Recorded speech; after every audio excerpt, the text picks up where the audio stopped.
Awesome. Well, for starters, Coach Mo, welcome to Denting. Thank you. Thanks for having me.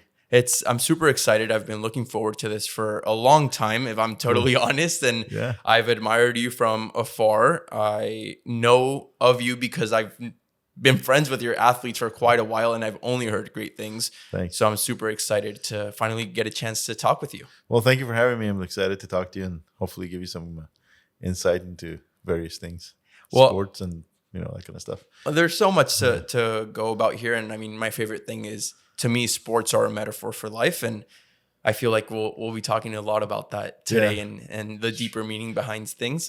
Yeah. For starters, like I previously mentioned, I know about you because of your role on the track and field team here at Cal. You are one of the assistant coaches, but most importantly, you work with the throwers, with Cal Throw. Yep.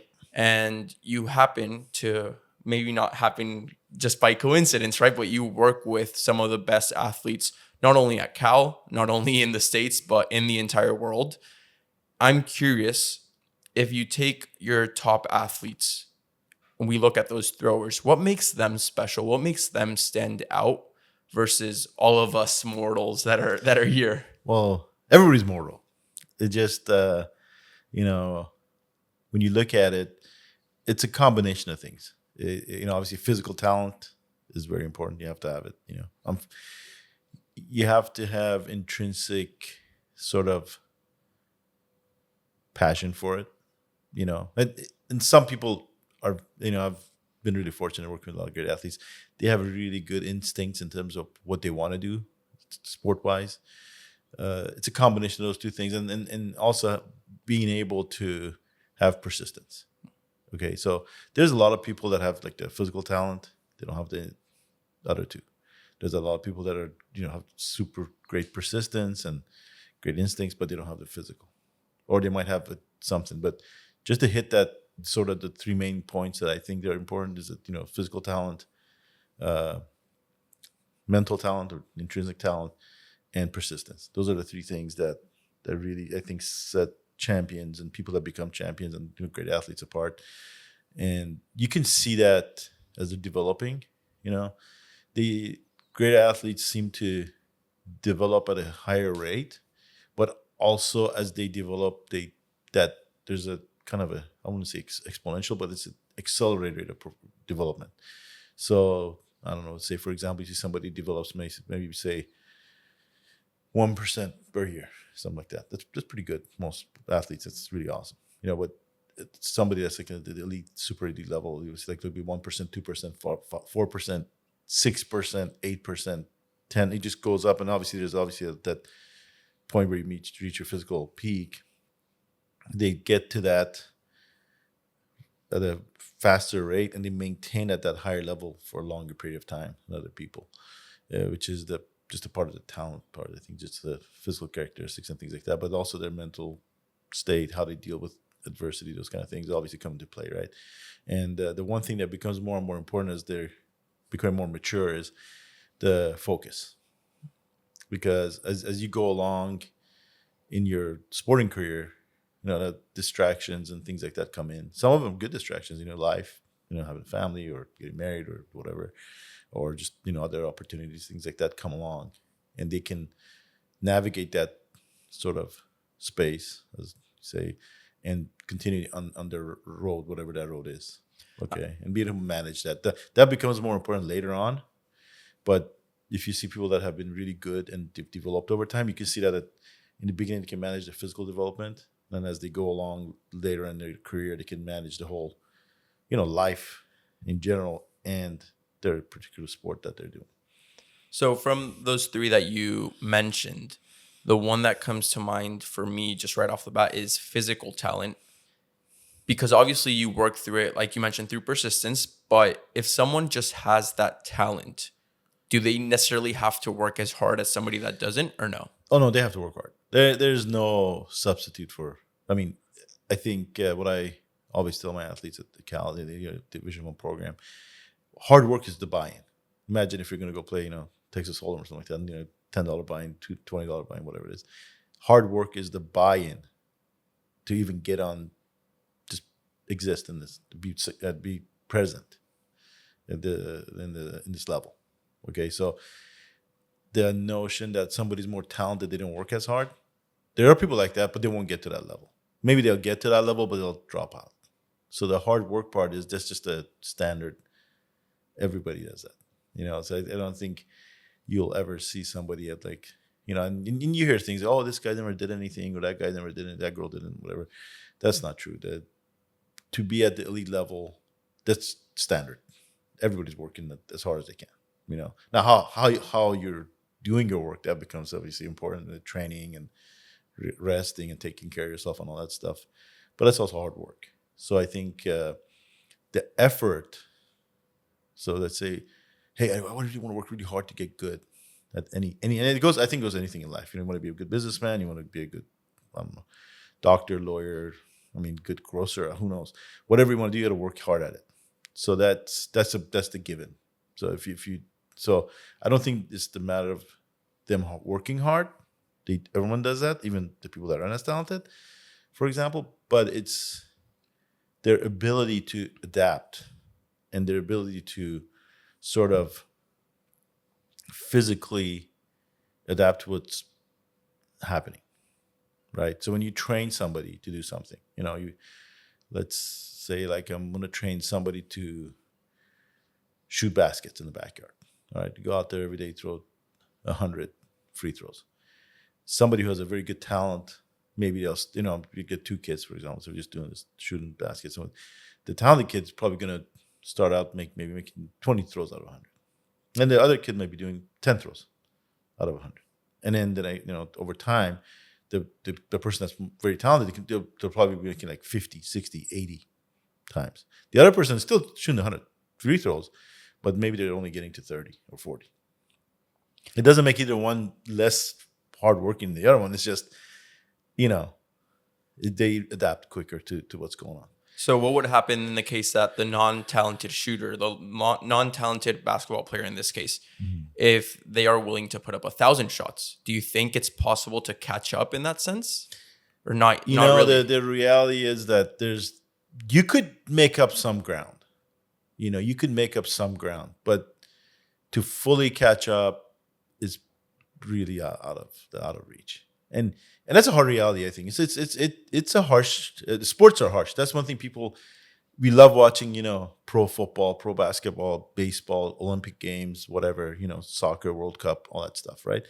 But the reality is, there's so few people that can be that good, and there's so many people that want to participate in sports. And even at the collegiate setting, every single kid that goes out for, give me a team. I don't know any team. We have, at Cal, we have 30 sports. Every kid that's going out for that team is like, hey, I'm going to go do my best. No one's going out there and saying, oh, I'm just going to come hang out. But the reality of it is, not every single person is going to be an NFL quarterback or NFL running back or NBA, forward or whatever, or Olympian or, great swimmer, world record holder, whatever it is.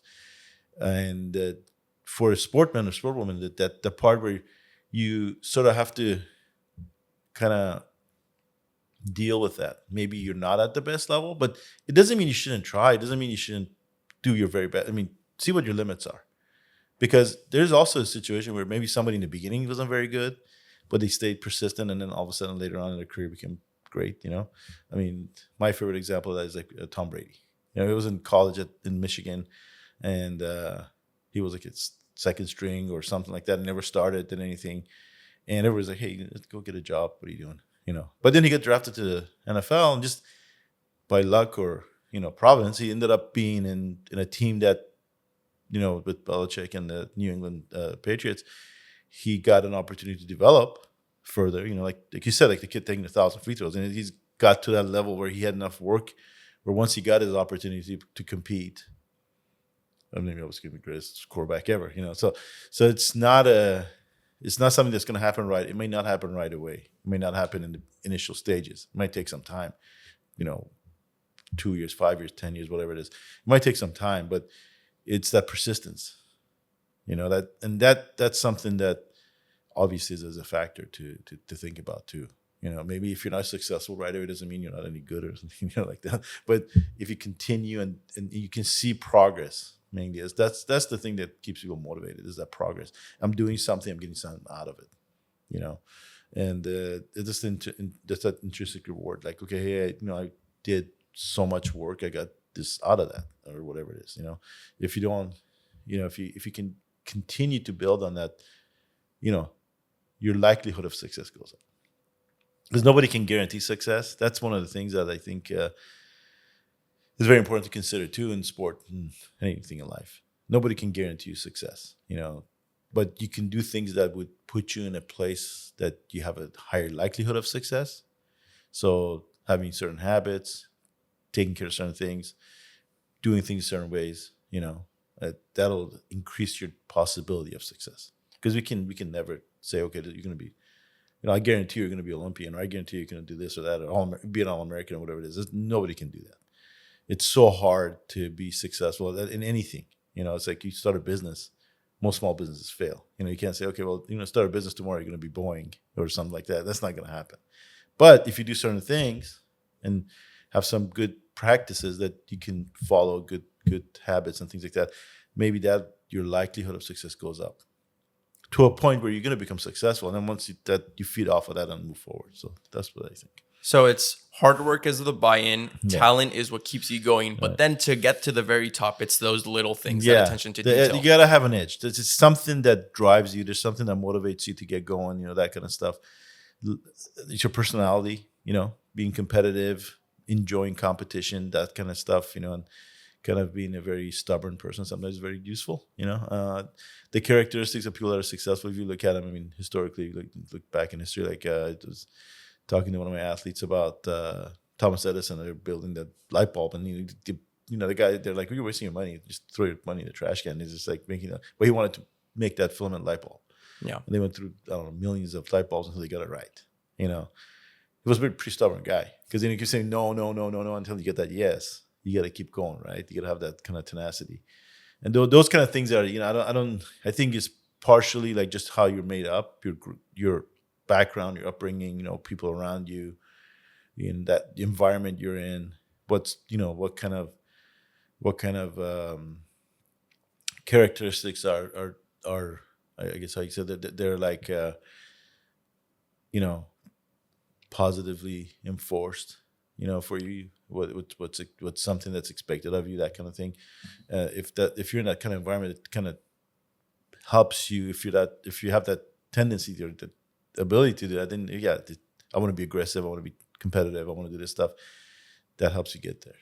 In the second episode that I recorded with Camryn right after Tokyo, one of the lessons I took away from it is that you can't plant a seed with so much potential in half-assed soil. So and it's totally with the environment. There's actually the famous preschooler marshmallow test, right, from Stanford in the 1970s. They gave a treat to every preschooler, but they said the longer you can wait, the better the treat will be. So just testing delayed gratification. What most people don't know is that in 2018, they followed up with these people and there wasn't much of a correlation. And the reason was your socioeconomic impact was humongous. It affected everything. So it's like who you're surrounded by that also affects these things. And it's like, just like I said, if you have a lot of potential in a seed, you can't leave it in half-assed soil. Yeah, you gotta, it's sort of different factors coming together. That's why it's so rare to get somebody, especially an athlete at a very high level. There's so many things have to go just right. Right parents, right coaches, right environment, right. Somebody cared about you. So that it's pretty hard to get that. Obviously, it's kind of a shame because a lot of talented people that get fall along the wayside and they don't achieve their potential, which is kind of that's the part where I think is sport people, we should. It's obviously something to really think about. Is what are we doing to help society in a way? To give everybody a chance to, if they can do it, make it. That kind of thing. Be competitive, and I think one of the main things that I've seen is that if you come from an environment where competitiveness is rewarded, you need to have that. Anything you do, anything you do in life, you have to be very competitive. No one's going to give you anything for free. No, I wish they did. That'd be nice, right? None of that's happening, So you got to be able to fight for what you want. You have to be able to go forward, and not in the fighting doesn't mean that kind of thing, but just being persistent, working on what you want to achieve, getting to that kind of mindset. I think is very important to have because it's going to help you, especially at a time where everybody else is like, hey, let's pack it in and go home. Because you see that too. You see the cycles, you see cycles and athletes and stuff. And, you look at from Olympic cycle to Olympic cycle, or, recruiting classes come in and go on, that kind of thing, sports, college sports and things like that. You see that, you bring in a class of like 20 people, and then, 4 years later, out of those 20 people, maybe 3 of them are like All-American. What happened to the other 17 people? What happened? They were just as talented. Maybe they might be better, in high school or something like that. So that persistence, that kind of mentality to be able to continue to go despite of challenges and hurdles and whatever is, that you have to have a vision that what you want to accomplish, and I think people, it's different. And one thing I've noticed is different. A lot of people have goals. My goal is to do this. My goal is to do that, whatever. But there's successful people have objectives. Like, I'm going to do this. Okay. So that's the kind of thing people talk about, is a lot of business leadership, SMAC objectives, all that stuff. I think a lot of that people intrinsically do that type of thing. They want to have something that's measurable. I'm gonna get to, let's say I want to be an All-American track and field. Okay. So sort of like, what you need to do to get there. Top 8 people in track and NCAA track and field in Division I, top 8 are All-Americans. And then places 9 through 16 is second team All-American. And then below that, you got to qualify and all. So the path to go there. So if you understand what the path is and what performance you need to get there, you kind of say, okay, well, I need to do this level of performance to get to the NCAA championships. I need to get this level of performance to get to the top 8, to be an All-American. And most people will be like, oh, I hope I get there, right? The person that actually does it is sort of like, you know what? I need to do A, B, C, D, E, whatever it is my coach is telling me, I'm planning out whatever is going on. And I have the tools to do it. I'm going to take that and move it forward and get there. You know what I mean? Totally. That's the difference. It's not easy. It's very hard, to get that just right. Yeah. So it's combining the hard work with smart work. And just like on those characteristics of very successful people, there's something I wrote down here. From 2011, there's a book titled The Triple Package: How 3 Unlikely Traits Explain the Rise and Fall of Cultural Groups in America. And it's a book that's written by a married couple of Yale law professors. And they popularized this idea of the 3 traits of hyper successful people. And there's plenty of articles on this. There's one I'll quote from Forbes, right? So the 3 traits of hyper successful people. The first is having a superiority complex. That is, people who feel they deserve more and they're not scared of aiming higher, dreaming bigger, asking for something, or going for what feels that they deserve, right?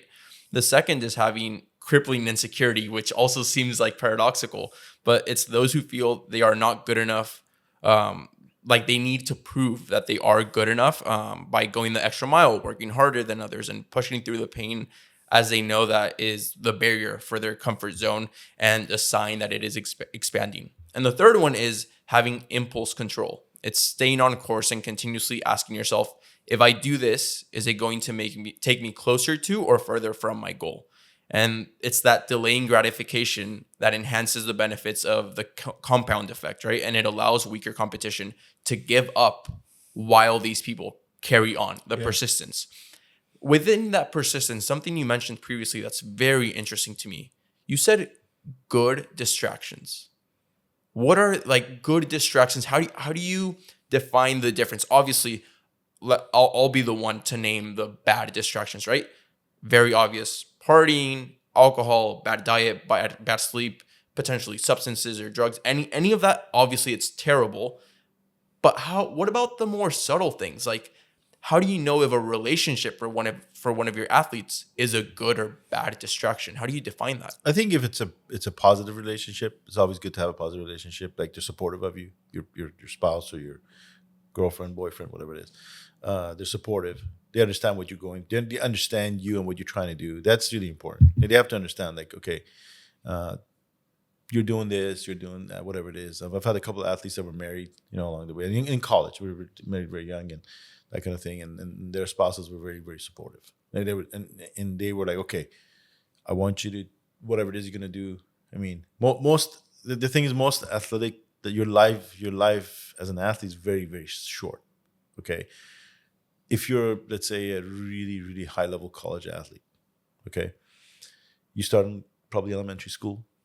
Okay, so you're probably maybe 12, and then By the time you're 18, you're going to college. So that's 6 years right there. And if you're, really good, you'll do 4 years of college. That's 10 years. And most people live much longer than that. So it's a really small window of time. So in that small window of time, you want to have people around you that are going to support you with that. And if you're around people that are like, and you need some outlets that it's like, hey, listen, it's not all sports and this and preparations and that. You need some time where you can go away and recharge your batteries, that kind of thing. So those are and life. And if you're a professional athlete, you go through life. You have your family life, your outside life, your things that are like outside of the sport. Those things I think are very good because they sort of keep you in the stream of life. Because you don't want to become like a sport monk, I mean, just like that's all I'm doing is this is it, and I'm just gonna go home, turn lights off, and just like sit there. That's not gonna help. You're gonna burn out. There's people that do that, and then you end up burning out, and just you hear stories about that. They were going so good, and then just quit or couldn't handle the stress and this and that. So I think some of that stuff is very useful. It's very good, like good things. Family, friends, having time away from the sport, or anything you're doing, having some time where you can recharge and kind of recalibrate yourself a little bit, and then coming back and now it's like, okay, now I get recharged, I feel good, let's get back to work and see what's going on. Okay, so I think those things are very important, and you can program that into your training year, whatever it is, and also I think one of the things that's really really good is when you have people supporting you that understand what you're doing, and not that they're involved like decision making, because sometimes there's got to be a line between that, but they understand what's going on, and they understand what you're doing and what the meaning of what you're accomplishing is. I think a lot of times, sort of general population doesn't understand what does it take to be a champion or whatever, or they're successful in anything. To be honest with you, they don't understand like what does it mean to be a great student, like say UC Berkeley. You got to study. That's a hard school. They're trying to. It's challenging, right? And maybe your family's like, hey, let's go do this, that, whatever. What are you doing studying? If they understand why you're doing what you're doing and what it takes to get to where you go, that's a really good thing to have, like a good distraction. Okay, hey, listen, you've had a really hard semester. Maybe you have a couple of weeks we can go on vacation or something, get yourself reset and come back and go back to school. As an example, that's what I. From all of that, how do you identify these athletes when you're scouting, when you're looking for them? Hard work is the buy-in. There may or may not be talent. They may or may not work hard, or not work hard. Sorry, be persistent. So how do you identify that from the get-go? For me, what I do is obviously look at their performance results. That's simple. Just look at their, how well are they doing compared to other people. I like to watch them compete in championships. That tells you a lot about what that athlete's made of. There's a lot of kids that are very, very talented. I'm a coach of throwing events. They'll throw really far.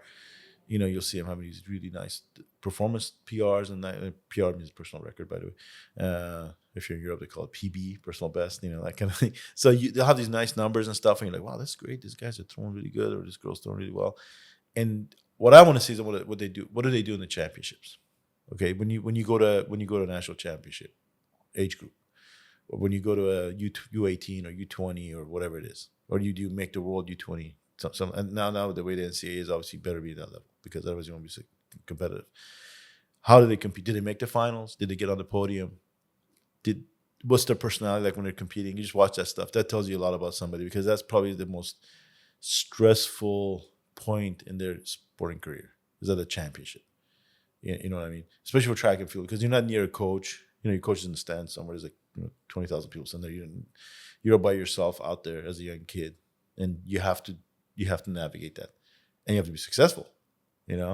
So they might be very talented, but you have to be competitive in that environment, and that tells me a lot more about them than even having to sit down and talk to them and their family. Because if I watch them compete, I can say, okay, this person does it this way or that way, whatever it is. So that tells you a lot more about who they are, how they work. And obviously talking.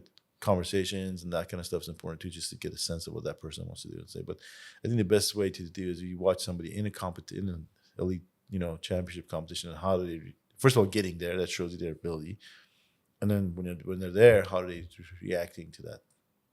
Under What do they pressure. do? Under pressure, yeah. Maximum pressure of that sport. See, what are they doing? Are they competitive? Can they stand? Can they deliver? Or are they gonna, foul out? Or that tells you a lot. And That's my idea. and it's all under results there as well. And it's something that I came to realize right now. Before we started recording, we were talking about the marathon. But even for me, like one of the lessons I took away from my time as a soccer player at Cal specifically, it's nobody cares about how hard you work. They only care if you can deliver the results. Yeah, the only thing anybody's gonna ever see, and it's one of the things I tell the athletes is no one's gonna know who you were, what you were. You were a good person, bad person, whatever. It's not a judgment on you as a human being. It's a result of a performance. I threw this far at the NCAA championships. I threw this far as my best throw. I'm on the all-time list. This is my mark. That's all they're gonna know. And the person that sees that list might be 20 years from now, 30. Even maybe somebody that doesn't even speak English. So they might see it online somewhere in some country somewhere. They're like, oh, what are those guys doing over there? Look at it. You know what I mean? So they're just gonna see that result, and what is next to that result. That's it. Your name and that result. Now, how did you get there? What did you do to get there? What was your story? If you're really lucky, somebody might find out, but generally no one's gonna know. You just, which is kind of harsh to understand, but that's the bottom line. Is that number, it's very harsh. That's one of the things about track and field is it's one of the toughest sports. Not because it's hard to do physically. Obviously, every sport is hard. There's challenges, but the results are very much black and white. You run 100 meters, the guy that crossed the line, he won. That's it. There's nothing. Maybe in some of the lane races, distance races, maybe there's some tactical things and things, but even there, or field events, there's no defense. You're on the circle, you're on the runway, whatever you're doing, right? And you got to perform, and it's just you. Whatever you do gives you that result. You can't blame anybody. You can't, it's just you and how you deal with whatever situation is going on there and what result you put out. It's very harsh. So to be able to withstand that type of an environment, you got to sort of prepare yourself and be that type of person that can deal with that, which is, it's pretty harsh environment. It's not an easy situation. So yeah, to be able to withstand that type of pressure, that type of place, you have to be have a thick skin for sure. But you have to have certain characteristics to help you deal with that physically and emotionally and all those other things related, psychological stress, right? It's a whole bunch of crazy things as well, because from what you were mentioning, many people will know about your result. Most people won't care about how you got there. But the people that do care about how you got there will only care because of your result. Yeah. Like if you had a bad result, nobody's going to care about how you got there. But if you have a good result, then some people will start caring about how you got there in the first place. And I think the harshest thing from all of this is the understanding that all results are a lagging indicator of everything you did beforehand in order to get there. So whenever you mess up in a race, whenever you mess up in a throw, it all shows. Like it's all an indicator of everything you did leading up to it. Obviously, sometimes you don't have a good day, but you prepare for a good day by having a stack of great days before that. And it's like preparation just eliminates nerves. It eliminates luck. Don't you think? Yeah, I think preparation for a particular situation, that's very specific type of a situation. Because if you're getting ready for very, very specific things, okay, when you're talking about competitive sport, even with team sports, you sort of know the answers before you get there. I mean, let's say you play in the Super Bowl. You know the date of the Super Bowl. You know where it's going to be. You know the stadium. You know that whatever kind of field they're using. You know the environment, all that stuff. Then you might not know the team that's you're going to go play against, but you know the teams in your the teams in your NFC, AFC, whatever it is. You know the teams. You know the path. You know all that stuff. And the NFL, those guys are like they have everything they analyze everything, so they have an idea what's going on. So beforehand what you're doing. And in the Olympic Games, the track and field, we have a good idea about, hey, if I want to win a gold medal in event X, what do I need to do? So then you can look and say, okay, well, the previous 3 Olympic champions did this performance, whatever. And then you can look at the year. These are the players. Now there's always somebody that you don't know who the hell they are. They just come out of nowhere and what would happen, that kind of thing. But you generally know what is going to who's going to do what they're going to do, and what you need to do to be victorious. Okay. So if you know all that stuff and you have plenty of time, you have 4 years, 3 years, whatever it is, and you kind of work toward it. So, okay, I need this level of performance. I need to be ready for this level of performance. And to be safe, I'm going to add a couple more percentages on there because I want to be really safe. Now, does it guarantee you a gold medal? Absolutely not. Because you don't know what's going to happen. You don't know. You can't control anybody else. You can only control you and what you do and what, as a coach, what your athletes do and that kind of stuff. So you have to manage that. And you understand, I need this level of performance on this day. And you know the exact date, the time, everything, like it's not a shock. It's not like they're going to call you, hey, by the way, the Olympic final is going to be on Saturday. But I thought it was 2 weeks from now. No, we decided to change it to Saturday. No one's doing that. They know exactly the day, the time, the stadium, whatever it is. You even know what implements you're throwing. You know the concrete, what's made of. I mean, you know everything. So you got to say, okay, if I want to be at this level, I need to prepare myself for this performance. Okay? So now a lot of the guesswork and, hand-wringing and things like that go out of the picture. Now, how do you prepare? That's the question. What's the best training methods? What's the best preparation methods? How do we do? Do we go to training camp here or there or somewhere else? Or what's going on, this and that? Those are all the little minutiae things that you get into and try to figure it out. But you know the outcome you want to achieve. Okay, so if you achieve that outcome now, does that guarantee you a success? No, but you'll be in the mix. And then at that point, it's the job of the athlete to go and fight, and compete. And that's what is competition. You can't guarantee it. If you look on paper, people come in with different marks and things throughout the season and say, okay, well, this person threw the first to give them the gold medal. It's not like that. You got to go there on the day and stand and deliver. You know what I mean? But if you're ready, if you know what you're getting ready for and you do all the work that's ready to get you ready for that particular performance, your likelihood of success obviously goes up.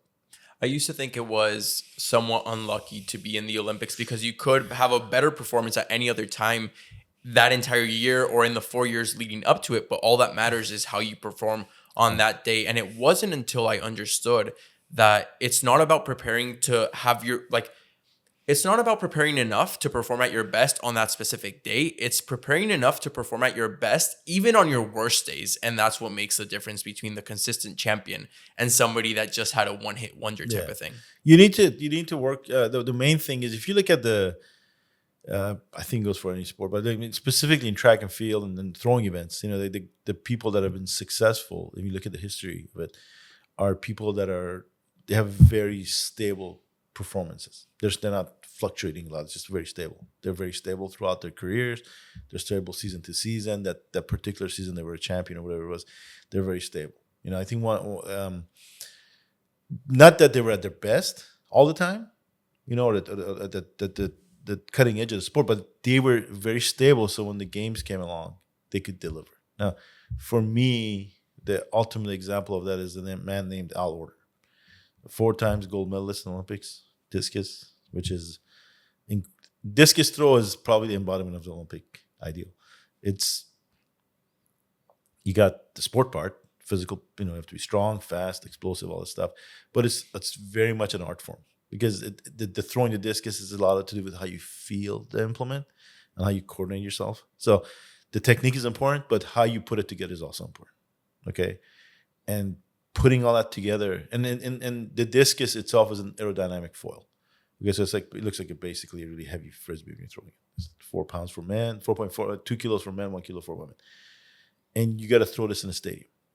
Okay, and so putting all of that together in a really highly charged environment of the Olympic Games, and Order was able to win the gold medal 4 times with 4 Olympic records, which is pretty crazy. It's one of the greatest sport probably achievements of history. And being able to do it over 16, 20-year period of time, because the first time he won was still in college, and then by the time he was done in 1968, he was already a grown man. 30s. You know what I mean? So able to do that over that period of time and being able to be and be ready. He was. I don't think he ever won major championships outside of that. He was always there in the mix, like U.S. championships and things like that they had at the time. But when the games came, he was ready for the games. I mean, he had a lot of people talk to him a lot about that, and he talks a lot about mental preparation, goal setting, objectives, he planned every single day between each Olympic Games. Like, what was he going to do, how he was going to do it to achieve what he wanted to achieve. And that's like a really good example to see how somebody does that. Being able to plan things out. Now, obviously, plans change, but if you plan things out, organize it, have an understanding of what you want to achieve and accomplish, you can work forward in your training. I want to do this. I want to do this. I got to do this. I got to get here. I got to do that. Whatever it is, and then it's gonna go. It keeps you focused in terms of your work effort. You were talking about hard work and smart work, and then so it's your work effort. What are you putting in your work? It does that. It sets you up because hey, I'm here. I need to go here.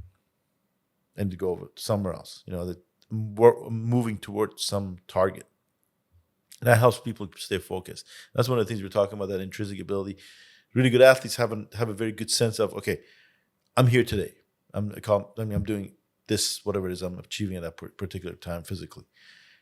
I need to be in this other place to achieve my championship status, whatever that is. So they have a sense of, okay, I need to take steps forward toward that. They find the way to close the gap. They have an ability to understand, okay, we're going to do this next, we're going to do this next. And they kind of lead themselves into that more so than, say, other people. That's really important.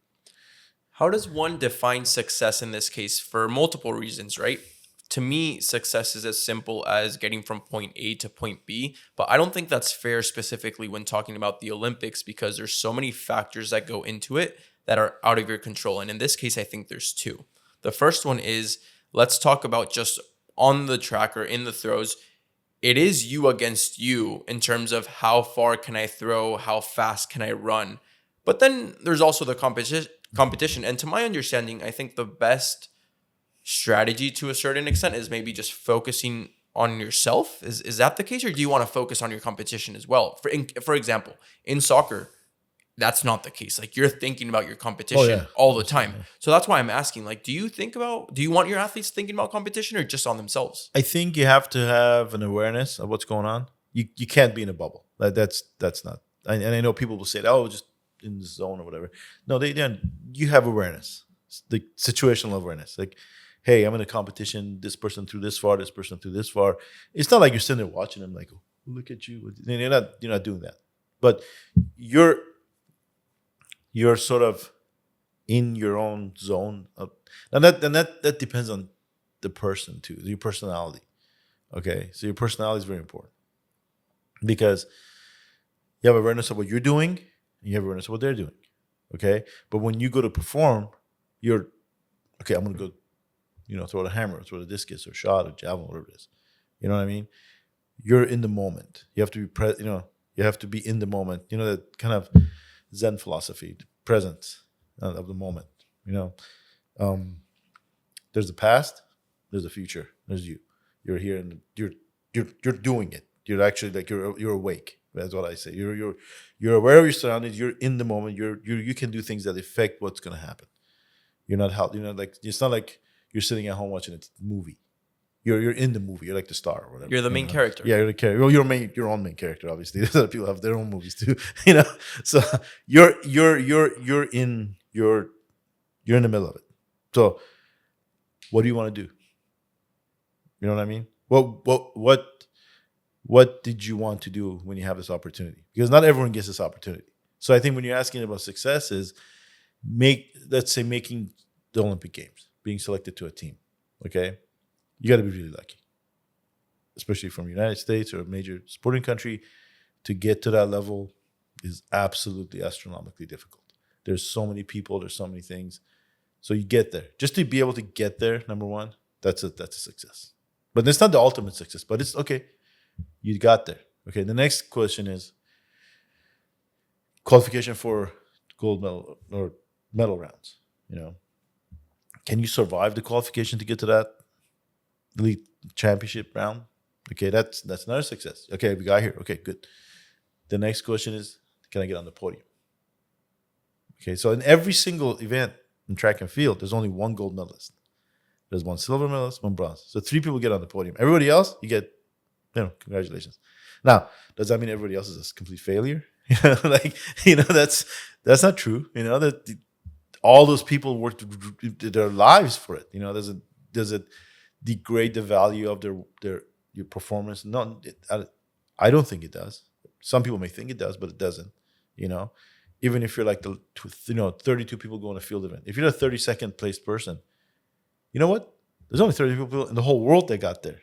That's pretty damn awesome. You know, somebody somewhere you're somebody's hero. You know, maybe your neighbor, little brother, little sister, something. So it's the level of success you want to get to. You know, what level of success do you want to get to? And in being able to obviously accept the success that you've got and saying, okay, I got here, now I want to get to this other one. I want to climb this mountain to the top of it, right? So that's what I look at. What level of success? Now, in the 80s and sort of 70s, 80s, the East Germans did a study of sport athletes in the Olympic Games. They had two categories, tourists and competitors. Okay, so there is Olympic tourism for sure. You know, to get on the team, maybe at the end of your career, you just want to show up and say hi and do your victory lap or something like that. That happens. That for sure happens. But there's also competitors. There's people that will, fight to the death to get that medal, to get in that final, to get in that position. So in my mind is if you're coaching an athlete, especially in their early years or they're in the middle of their prime of their career and things like that, you want them to be competitors. You know, you're going to go there, you're going to do your whatever it's got to get done to get the job done out there competitively, right? And having that mindset throughout the preparation cycle is what do we need to do to be at our very best? And sometimes it means you have to say no, which is very hard. Tell me about that. I think a really big thing that a lot of athletes overlook, and I've seen this at Cal and at Michigan and Northern Arizona, we've been a lot of different places. Health, being healthy, right?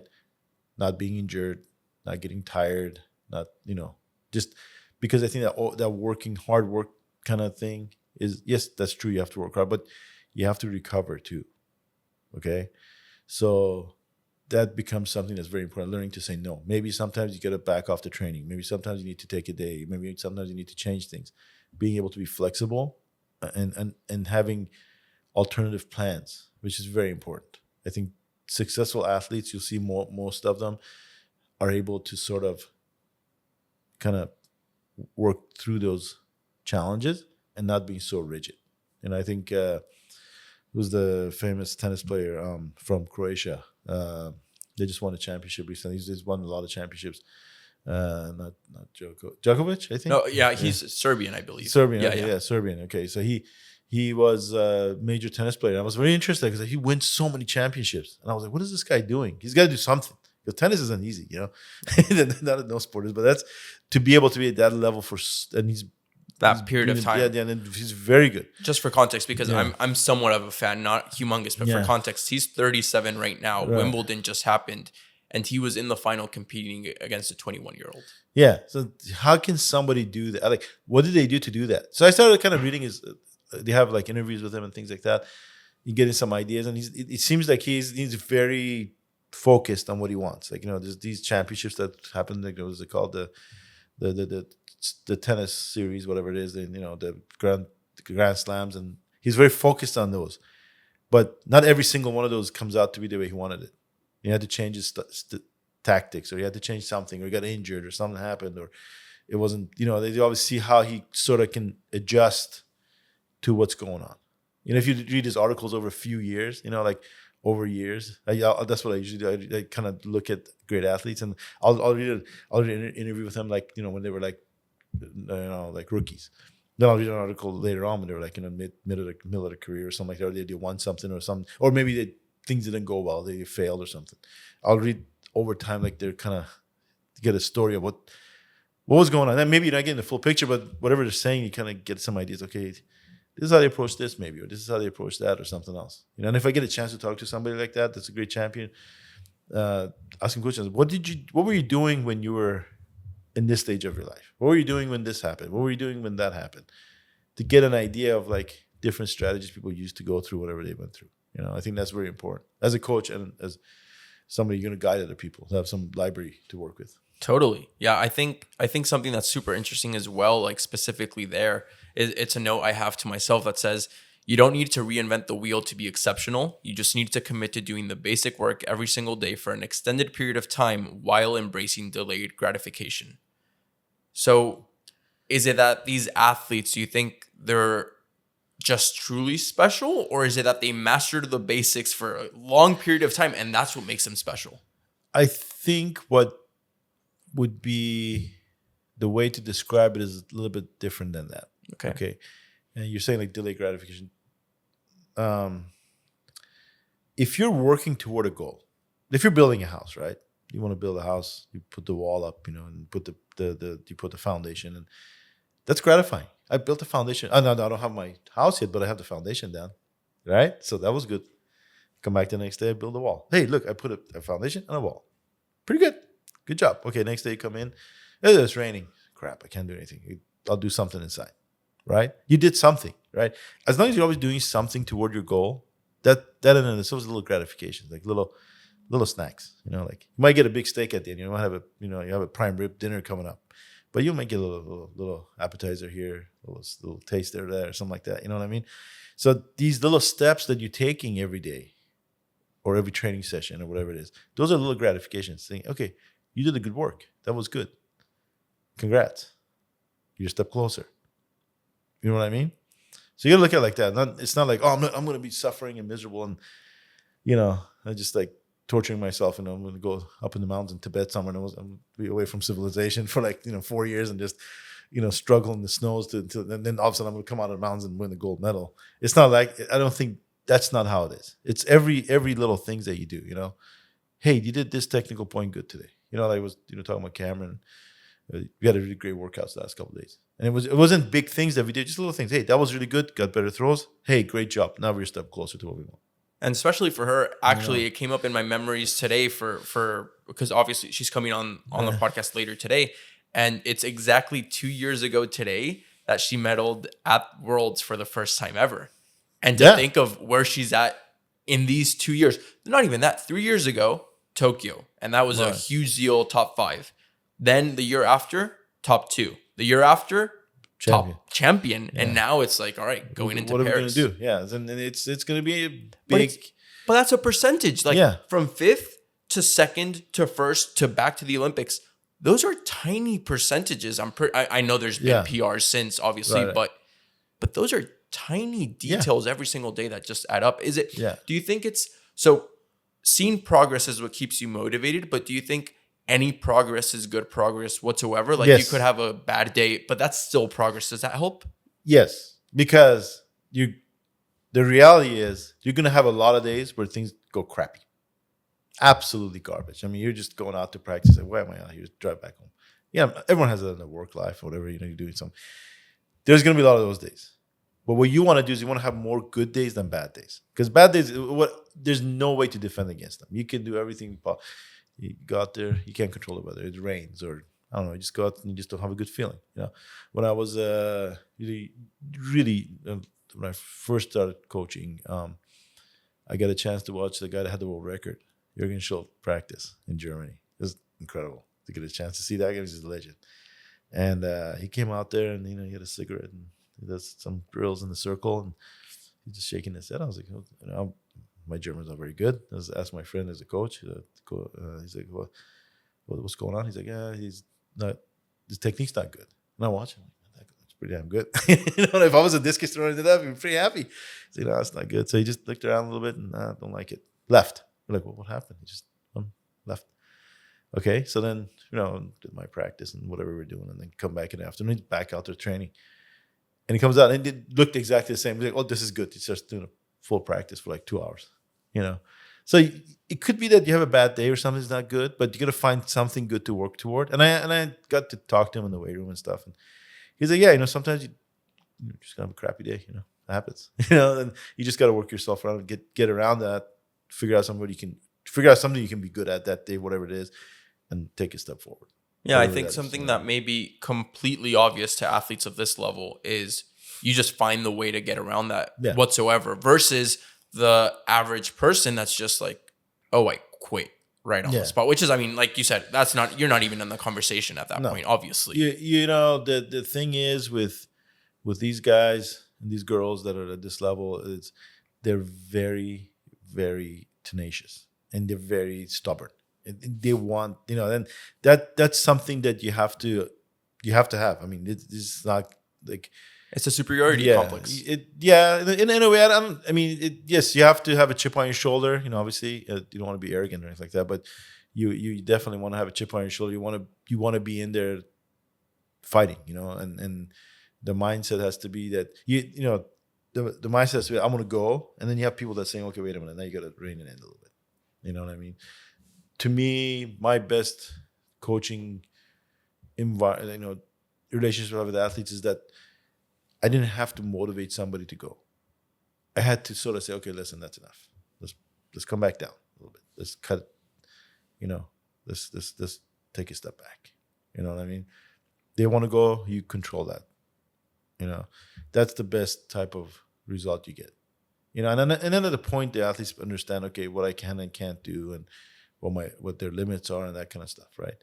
But I think a lot of times I see nowadays with the coaching, coaching. What do you say this? Literature and public. Yeah, all these. Yeah, is it like are you talking about like the stupid posts online, or no, or just in serious general, stuff? no, serious stuff. In Serious. general, a lot of things are coming out about motivating the athletes. How do you motivate your athletes? How do you get them going, and that kind of stuff. I've been to coaching conventions, things talking about motivation. How do you motivate somebody? And to me, it could be my background. I don't know. My view is that as a coach, an elite coach, I shouldn't have to motivate you. Now, there's times that you're going to go through hard. Something happens, life happens, things happen, and yeah, you need that. But in general, to have to like motivate, like a college age athlete, to have to motivate them, that's a situation that's interesting to me. To think that, okay, if I recruited an athlete to be on my team, that I have to motivate that person. First of all, are they the right person for that situation? Because it's not fair to the kid either. Not that's the thing. I see a lot of that. How do you motivate? And if I have a little league team, 6-year-olds playing, of course that's different. But if you have people that are competitive athletes that have been in this, and this is sort of their livelihood, what they're doing, let's not kid ourselves. If you're a scholarship athlete, and that's your livelihood, and however we want to put a sticker on it, doesn't matter. It's just bottom line is you're getting paid to do what you're doing. Okay. At that point, the motivation question becomes something of to me, problematic if a coach has to motivate, general motivation to, hey, you need to feel motivated to come to practice. You know what I mean? To me, that I've seen a lot of that now. And I'm like, why are we, that should be something that's intrinsically, inherently built into the sport, whatever sport that is, that you should be like, hey, I want to go be the best. I don't care. Coach, it's raining, 5 inches of rain, I'm going to train, whatever. I would use another example a lot, but that shouldn't be something that I don't understand why that's become bigger and bigger over the years. Do you still see that even with your top athletes though? No, I don't. Never. So that's the difference. Yeah, it's like they're coming out, they're doing their job, they're doing whatever, and not even.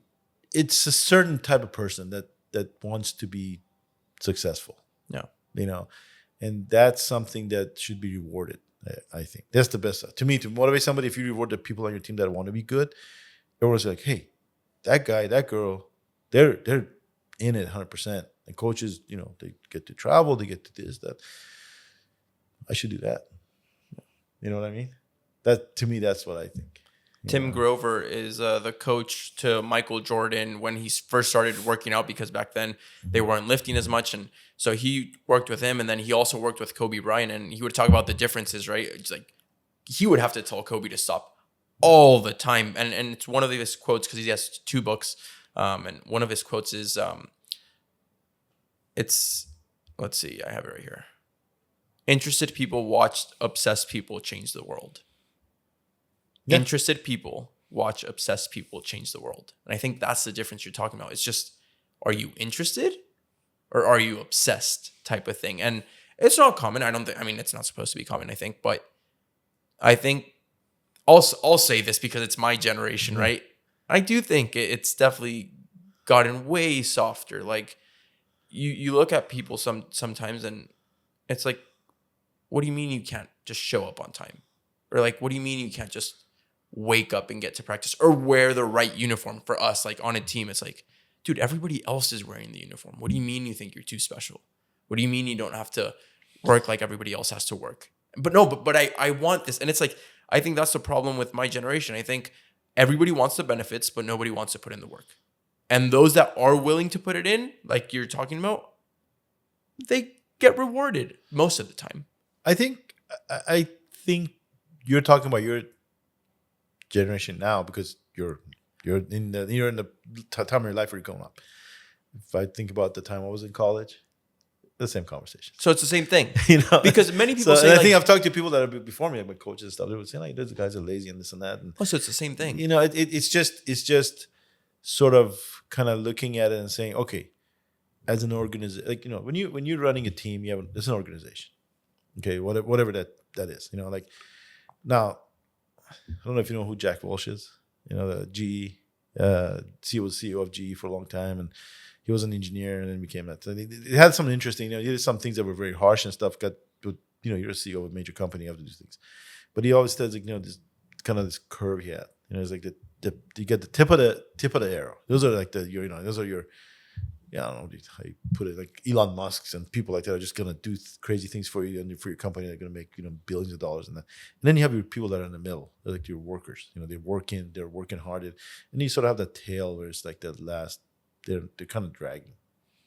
And this guy said this I think in the 80s or something like that. So this has always been like this.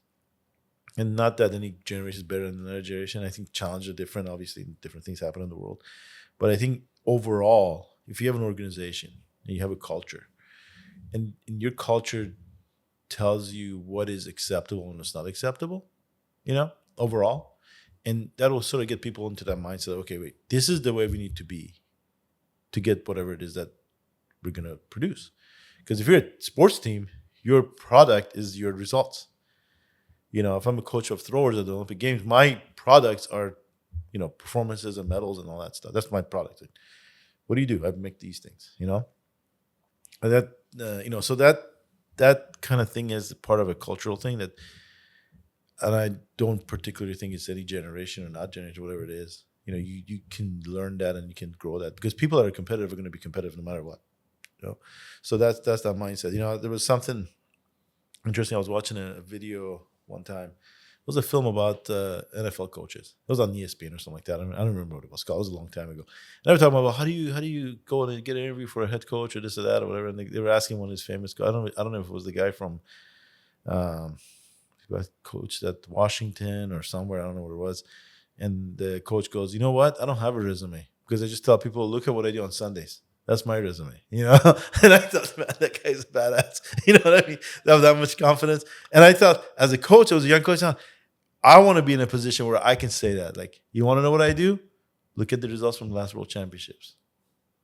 Go look at it. That kind of thing. So you have to have an edge to you, right? And you have to be in a position where you're saying, as a coach, for example, I want to achieve this with my athletes. Maybe you have the best athletes, maybe you don't, doesn't matter.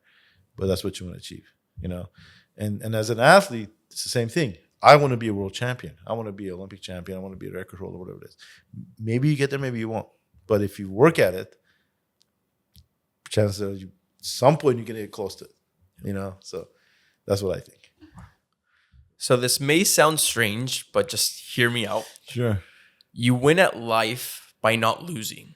That's something I read on this blog called Intentional Insights, and it's by Peter Livingstone. And the idea is, in order to succeed, it is necessary to know how to avoid the most likely ways to fail. So let me give you an example. In amateur tennis, about 80% of points are lost, not won.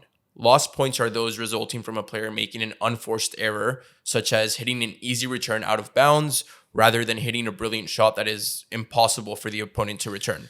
And the lesson there is that the vast majority of amateur tennis players will have a much more success by working on not losing rather than by trying to win. But the outcomes in professional tennis work in the complete opposite way. About 80% of points are won. That is, the professionals win by hitting extraordinary shots that are essentially impossible to return. So unless you are one of these professionals, the best way to win is by avoiding to lose. Is that the case with throwing as well? I look at hammer throw, for example, or maybe it's all throwing in general with the cage, and it's Yeah. don't hit the cage. Yeah. Obviously, it sounds simple. I've never done it. I'm not capable of Yeah. it. But is it a similar idea? Yeah. So I'm going to tell you a saying that I saw. I think an English teacher or somebody in high school put it on the board or on the wall or something. And I was interested because I was like, when I first come to the US, we were in ESL English and you have to learn. And I just saw the saying on the wall. It said, amateurs do it until they get it right. Professionals do it until they can't get it wrong. You know what I'm saying? And I was asking her, well, who said that? She said, Julie Andrews. I'm like, I don't know who Julie Andrews is. Who's Julie Andrews? Like, what's she, sport something? Governors? I don't know who. She said, no, she's an actress. I was like, actress of what? I mean, I was a kid. I don't know what's going on. And then they're like, oh, there's a movie, Sound of Music or whatever. So I asked my parents, who's Julie Andrews? Oh, that's that blonde lady that sings on the mountain, whatever. And her piano teacher told her, because she was crying when she was a kid playing piano, and told her that. Amateurs do it until they get it right. Professionals do it until they can't get it wrong. That's something that is very true. In throwing events, I think in all events, I think you have to be very good at your basics, the rules of the sport, right? Throwing events is very simple, very, very simple. There's a circle, there's a sector. Okay, throw the implement in here. Work on it every day. That's basic. I mean, if you're a soccer player, for example, don't touch the ball with your hands. Put the ball in the back of the net. Yeah, I mean, it's when you say that, you're like, well, duh. But true, it's very simple. I mean, start, and some of the very best athletes are very, very, very simple. Okay, because simplicity gives you freedom to be creative. If you're good at the basics, if you're good at the very, very basic things that are important, that allows you to sort of expand, and because you have the foundation. Okay, so then you build the wall of the house and all these things. You go up. You can build a skyscraper, right? You have to have the foundation. And for example, like with the cage, people are always freaking out about the cage in the Olympic Games. Oh my God, the cage is closed and this and that. And I don't know if you see some other podcasts, people are complaining, oh, this is too closed, it's too open, whatever it is. Well, we all know what the cage is. The rules are written. You can download it off of worldathletics.org. There's a section. It's in French and in English, by the way. The rules are there. The opening is this big and and on the whole thing, and they sit like this and that. So when you go to practice, put the cage there like that. I know you might hit it a few times, but then after a while, you figure it out. Okay, throw it there. One of my favorite athletes I watch, obviously, because he's a great athlete, Ryan Krauser, world record in the shot. It's I think, one of the most under appreciated athletes in the world, because what he's done in the shot in the last, I think, like about almost 10 years now, is absolutely incredible. If he was in any other sport and he had that level of domination and the records that he's broken, he'd be on ESPN every night. If he was the equivalent of a basketball player that did that in the sport, I mean, he'd be greater than Michael Jordan, because the stuff that he's done is insane. But he puts videos up on Instagram and Facebook and whatever, and it's always the same thing. It's a 7-foot circle, and he's a very large man. And he stays in the circle, puts a shot, and he's always in the circle. Shot lands in the middle of the circle. Safe, sound. And I've actually been fortunate. I saw him when he was in high school and really young, and he's very disciplined. He learned that at a young age. Be disciplined in your sport. Have the discipline, and those things don't become factors. So I think that's very important. Being disciplined and having very strong basics, that really helps you a lot. It's so interesting how that works, because what you're mentioning as well, everybody knows the rules of the cage. If you know the rules, practice with those rules. Yeah. And that's funny, because I'm assuming the people that are complaining just didn't fix the cages. Is that what the case is? I don't know. I mean, I usually don't try. I tend not to get too much about other people and what they do, because obviously that's not. And they're great athletes. There's amazing athletes and things like that. It's something that if you put yourself in a position of success, That's the key. Whatever that is. Okay. And it's very stressful. And I can't reiterate to you how stressful it is to qualify on qualification day. How stressful it is to get to the games in the first place, and that kind of stuff. And those things are incredibly, incredibly, incredibly stressful, but you're expected to perform under those conditions. So before you go in, you know what you're getting yourself into. You know what I mean? So you have to prepare yourself. You have to arm yourself against that. You have to be ready. You're walking into battle, and you need to be ready for that. You know what I mean? And that's the process of the preparation. That's part of that process. It's not just getting stronger and faster and higher and all that stuff. Obviously, sure, but technical execution, stability, discipline, self-discipline, accountability. Those to yourself, obviously. First of all, you can't be accountable to anybody else. That's another thing we talk about. Those are things that are going to get you to the point where I don't care if they close the cage completely on both sides. There's a man by the name of Lance Steele, U.S. record holder in the hammers, one of the great athletes and very big supporter of throws, and just a really amazing guy. And he was demonstrating something once for somebody because they were complaining about the cage. So he had him close both doors of the cage and took a throw and made it right there in the middle of the cage. And people were like, what the? I saw it. It was just like incredible. Like, how did he do that? He just got in there. The cage was closed. It goes right in the middle. He said, you know what? I practiced this just to prove a point.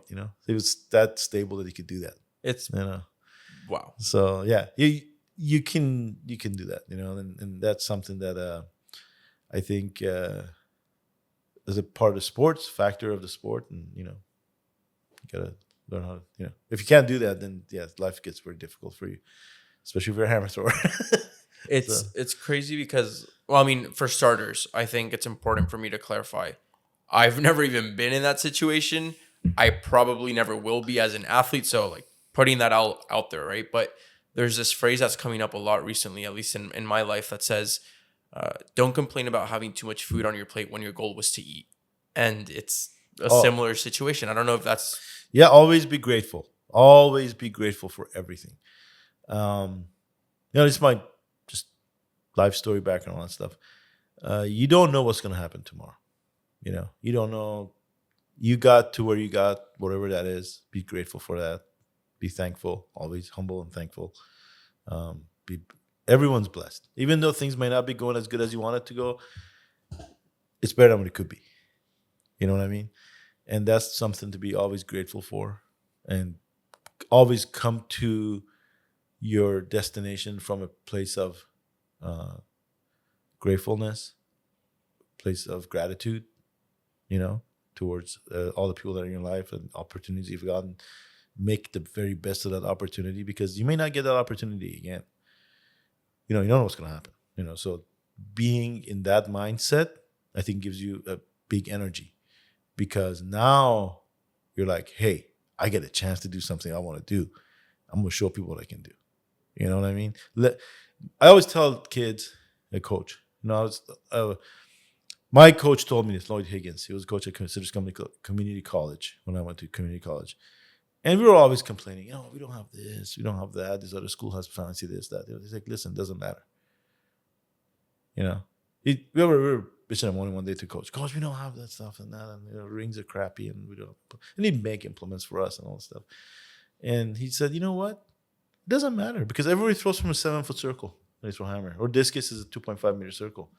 They all throw the same implement in the competition. That's it. Really cool. So whatever you may have or not have doesn't matter. Go there and make a difference. You all get the same opportunity. So make the best of it. If you get wrapped up in I don't have this, I don't have that, blah blah blah, that kind of thing, all you're doing is you're pushing yourself down. The better mindset is be like, those people are going to do what they're going to do. We're going to do what we're going to do. It doesn't matter what we have or don't have. We're gonna make it. We're gonna do our best with it, and we're gonna figure out a way to do it, and then we're gonna go forward and when the time comes to meet in competition, show what we're made of. And even That's if mindset, I don't think you should ever be thinking about others, like you were previously saying. Let others do what they want to do. You do what you have to do. But if you do want to be thinking about them, it's crazy as well, just to come to realize somebody for sure had it worse and made it better. Yeah, of course, you can see that. I've been to gone to a lot of different training camps around the world and things like that, and you see some of the things that you know, talking to like Olympic champions from different places and stuff, and you see how the environment they're trained in and stuff, and you're like, holy crap, that's like, how did you do this? Like there's no way, but there is a way. Always tell you, I always, say like, think of how are you going to get to your objective. Don't think about if you don't have something, then okay, well, how do we get around that? Figure it out. You know what I mean? Instead of saying, "Oh, we don't have this, we don't have that," whatever, that kind of thing. Always figure out a way to maximize what you have. That's like I told one of my athletes who came in complaining about stuff. I said, if you give me a piece of paper and a pencil, I'll draw a stick figure for you, and I'll be like, "Oh, look what I did." You give that paper and pencil to Da Vinci, he draws this beautiful artwork that goes in the museum. So it's not what you have, it's what you do with what you have.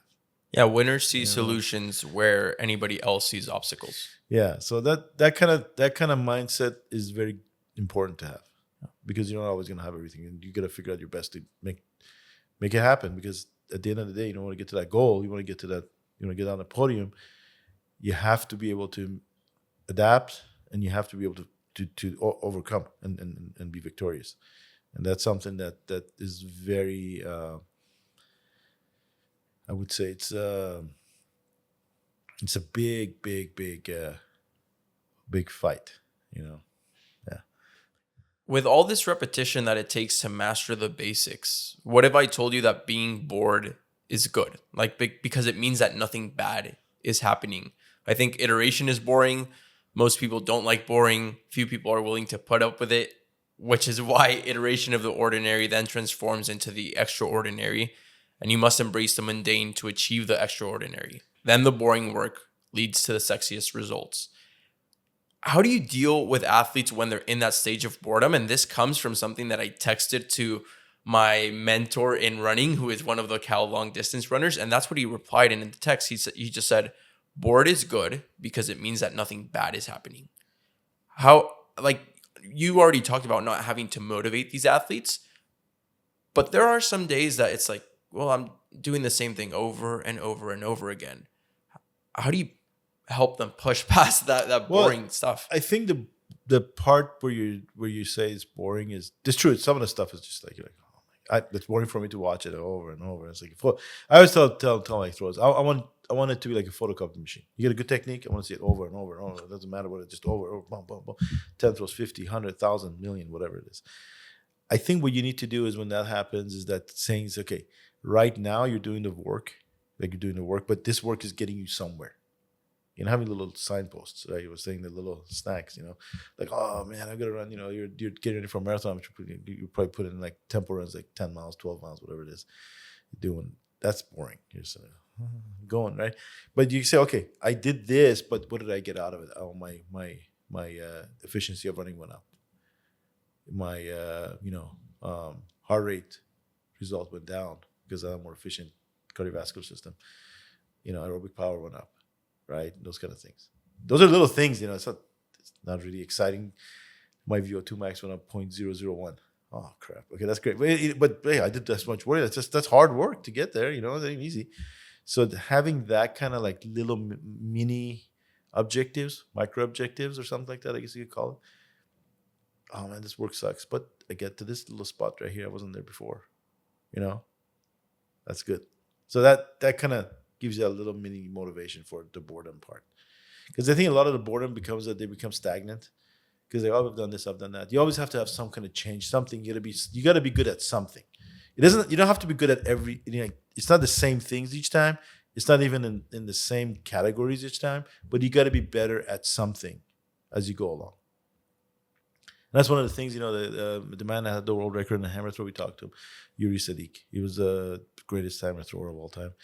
Now he has the oldest world record, 86-74, I believe, is a men's hammer record. And he set it at the European Championships in Stuttgart in '86. It's one of the greatest performances of track and field. He said, over the years, because he did it for a very long time. He said, he's like, in the beginning, everything gets better as you're a young athlete. Your strength goes up, your throwing goes up, your this goes up, your flexibility. And then after a while, you start getting to your maximum. Not everything goes up. Sometimes things go down. But every year, he would be like, what am I going to be better at? What did I get better at? Maybe one year my strength went up. Maybe one year I was throwing multiple hammers. One of the heavier hammers went up, or one of the lighter hammers went up, or something else. Always find something that you're improving and latch on to that and say, okay, something got better. And always have some sort of, you have to, this is kind of goes outside of the motivational realm. It goes into the preparation of athletic performance and that stuff, is adaptation. If I do the same thing over and over again, I adapt to it. It doesn't give you any reaction anymore, So I want to have something different, even a little different. Maybe I was running hills, then I was running flats. Then next time, after some training period, I go with the flat running and then go to hills. Even changes like that. So you have to have some stimulus to adapt to it, and that's very important for sport. That goes into the talk of preparation, periodization, sport performance, and those kind of things, and different philosophies and that type of stuff. But you always have to have some challenge that you have to overcome, even if it's a little mini challenge, something microscopic, whatever it is, that you have to overcome. So that will help you with it. Yeah, I think that's a good point with like changing your running route, for example, or just changing the lift. But do you have any tips for something else that could work, like tiny things that maybe others may not be aware of? And I'll give you some examples of that just came into my mind.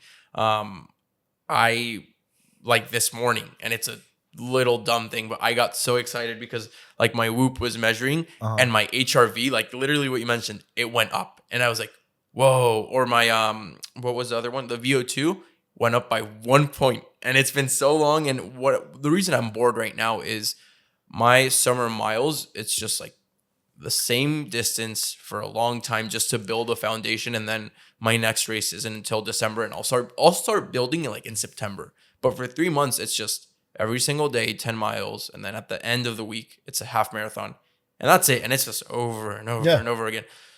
To me, something that helps is seeing those little numbers, and I think you like to stay motivated, you need to be able to measure it, because that's how you improve. Something else that's helped me is like right back there, I started playing around with Legos. And the reason I play around with Legos is I do a bit every single week, because to me, it's like stacking bricks. Yeah. That's a Darth Vader head, isn't it? Uh-huh. Yeah, I made one of my... When I got my hip replacement, my wife bought me... I always really loved Legos when I was a kid. So I built this the space station and then a Darth Vader head. So I was like, I didn't remember that. Yeah, it's good. Yeah. To me, like, I'm honestly, like, to me, I'm not a big Legos guy at all, but it's the metaphor of stacking bricks, of seeing progress and then literally seeing it. Do you have any other ways to do that? Like, I've done some Excels, but that's so boring, just like numbers. But is there any other I think ways? There's so many different ways you can look at it. Like what we're doing is it's a complicated question, but simple question, complicated, if I'm doing something, whatever it is, you're running a marathon or putting a shot or throwing a hammer, discus, whatever it is, there's some physical things you have to be able to be good at it. Physical characteristics. If you're a marathon runner, you have to have a lot of aerobic power. Aerobic power equals good results in the marathon. It's a direct correlation. It's crazy how direct it is. Now, once you start getting really fast, that becomes different. Obviously, it's a little crazy stuff. But as you're improving your right now, what you're doing is you're building. It's called accumulating aerobic work, so miles, running miles. There's also different theories about that, but what's happening is you're basically teaching your body to become more efficient in the aerobic environment, right? If you're in 10 miles, it's aerobic, right? So every time you do it, you want to be better a little bit, not a lot, just a little bit. So as you can see, like if I'm running my 10-mile route, you're probably running at a certain pace, and it's improving. Okay, so perceived effort, right? Your perceived effort is what you're looking at. I don't know. What are you doing at 5-minute miles, 550 miles? No, I wish I would. Well, not right now, because right now I've improved from 7:30 to 7s. Oh, 7-minute mile. Okay, Yeah. so you're at 7-minute mile for 10 miles. What effort did you do to do that? Right Like now, because my watch is carrying that now, and right now I leave it at like light. Okay, so now you're light. But when you started, probably 7 minutes, you were like dying. Yes. Like, oh my God, I can go 5 miles. I can't do that. Then I got to drop, go up to like 8 minutes probably or something. Now you're at 7 minutes for 10 miles. That's pretty damn good. And then you say, okay, next time, maybe I get to 6:58. You know what I mean? 2 seconds per mile. Over the course of a marathon. That for even the 10 miles, that's 20 seconds. 20 seconds. That's pretty good. So then 2 more seconds or one second. 1 second like that. So you start getting better, like incrementally going up, not jumping up crazy. That's one of the things that goes into. We're talking about the training philosophies and things. Talking about strength and conditioning. So strength and conditioning is very easy. People always think it's hard. It's not. It's very easy. It hurts. It hurts a lot, but it's okay. You can get people very strong very fast. It's not very difficult. The main question of strength and conditioning, a lot of people don't ask, is retention of conditioning, right? If I work with you in the weight room and I get you squat up over 600 pounds, that's pretty damn good. Pretty strong guy. How long can you maintain that 600-pound max? Okay, so for most sports, unless you're a weightlifter, if I'm a weightlifter, I need to be good at one meet, the national championship or whatever thing. I'm going to Olympic Games, whatever. That one day, I need to be good at that one day. Now, after that, doesn't matter. I'm done. See you later. Until the next meet, right? But if you're in any other power speed sport, okay, so let's use track and field, 100 meters or shot put or discus or whatever it is. You need to be able to retain that power output over a period of time because you have multiple meets. Each meet has multiple rounds. Each round, you're taking 3 throws in qualification, 6 throws in the finals, blah, blah, blah. It's a lot of, you need to retain that maximum effort for a long time. Okay, so the retention of explosive power over time becomes very important. But how do you do that? Because most of the periodization, if you see for training, is organized in a way that will give you one peak effort and then you go down. So what if you have another idea? Because in most of the periodizations, there's like a 4-week escalation and a drop and a 4-week escalation and a drop and like that. You go up and down, like going up hills. Okay, what if you didn't do that?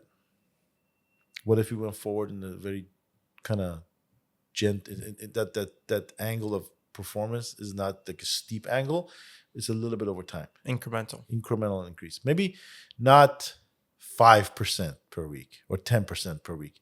What about 2% per 2 weeks? 1% a week, 2% a week, 5% over time. Instead of having a periodization of 4 weeks or 8 weeks, let's say 12 weeks, 14 weeks, 18, 24 weeks. Increasing power over that period of time. Absolute power and strength. You build it to where you're creating permanent physiological change. Okay, so that's the part that a lot of coaches, we tend to abdicate, which is bad, is when you're training somebody, okay, whatever sport that is, football, basketball, soccer, track and field, you're changing that person's physiology. Okay? You're changing it. We don't think of it like that. Skill acquisition, you're changing the nervous system. You're teaching it to do something. I'm teaching you how to throw a hammer. Your nervous system doesn't know how to throw a hammer. You're teaching someone to do this. Okay? So pliability becomes important. If I'm changing my physical stature, like skill, right? Skill acquisition and physical changes. It changes. You're running your 10 miles a day, whatever it is you're doing, and then your half marathons and all that. You're physically changing your body. Does that make sense? Totally. And people don't think about that. No. But that's what you're doing.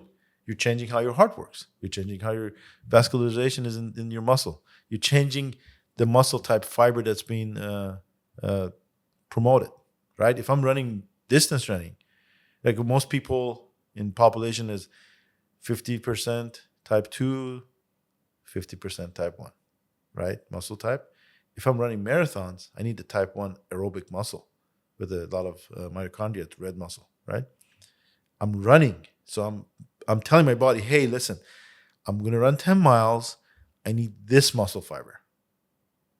And your body's thinking, okay, this guy's going to make me run today. Holy crap, what are we going to go? What's this guy going to do?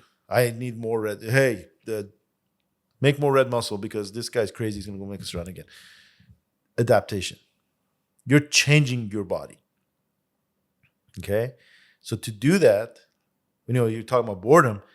That's not the boring thing if you think of it that way. You're literally, when you come out of this, you're going to be a totally different person physically. And obviously mental too, everything else. So people don't think about that. And that's the part that you have to understand. Your physical, your structure, who you are, what you are, it all changes. The training changes it. You know what I'm saying? I had never thought about that. If you go to your doctor, okay, let's say, God forbid, I have high blood pressure, right? I go to my doctor, I say, listen, but you have high blood pressure. You gotta lose your weight, you gotta do this, you gotta do that, but I'm gonna give you this medicine. You take this once a day. I take the medicine, the medicine changes my body, right? My blood pressure goes down, it changes the elasticity of blood vessels, and then my blood pressure goes down. I'm like, okay, I'm healthy. If I don't take it, high blood pressure, put you in the hospital, heart attack, right? So if I take a medication, it changes my body, I'm okay, totally okay with that. Of course, I'm taking the medicine, My back hurts, I took Tylenol. Change that, right? Pain. But we don't think about that as sport. Wow. Right? Sport or physical activity changes you. It's a different you. It's a dose of medicine every single workout. Yeah. It's that you're changing, you're building, you like to race, Formula One, NASCAR, whatever. You guys sitting there messing around with the engine, getting it just right, and you have 500 horsepower, and then, all this stuff. And people watch that show all the time. Oh, it's so cool, man. The guy's got the car that's programmed. Well, that's what athletes do with their bodies. Oh, no, the guy that goes to the gym in the morning at 6 o'clock and lives with his wife or whatever, changing, that's physiological, anatomical change. And if you look at sport performance, you're changing somebody to do something they haven't been able to do before. And that's how people, if you look at it from that perspective, nothing's boring. You know what I mean? Yeah. You got to think of it like that. And not a lot of people think of it like that. You blew my mind with that. Honestly, that's what you got to think of, because that's what you're actually doing, So that's something to always be mindful of.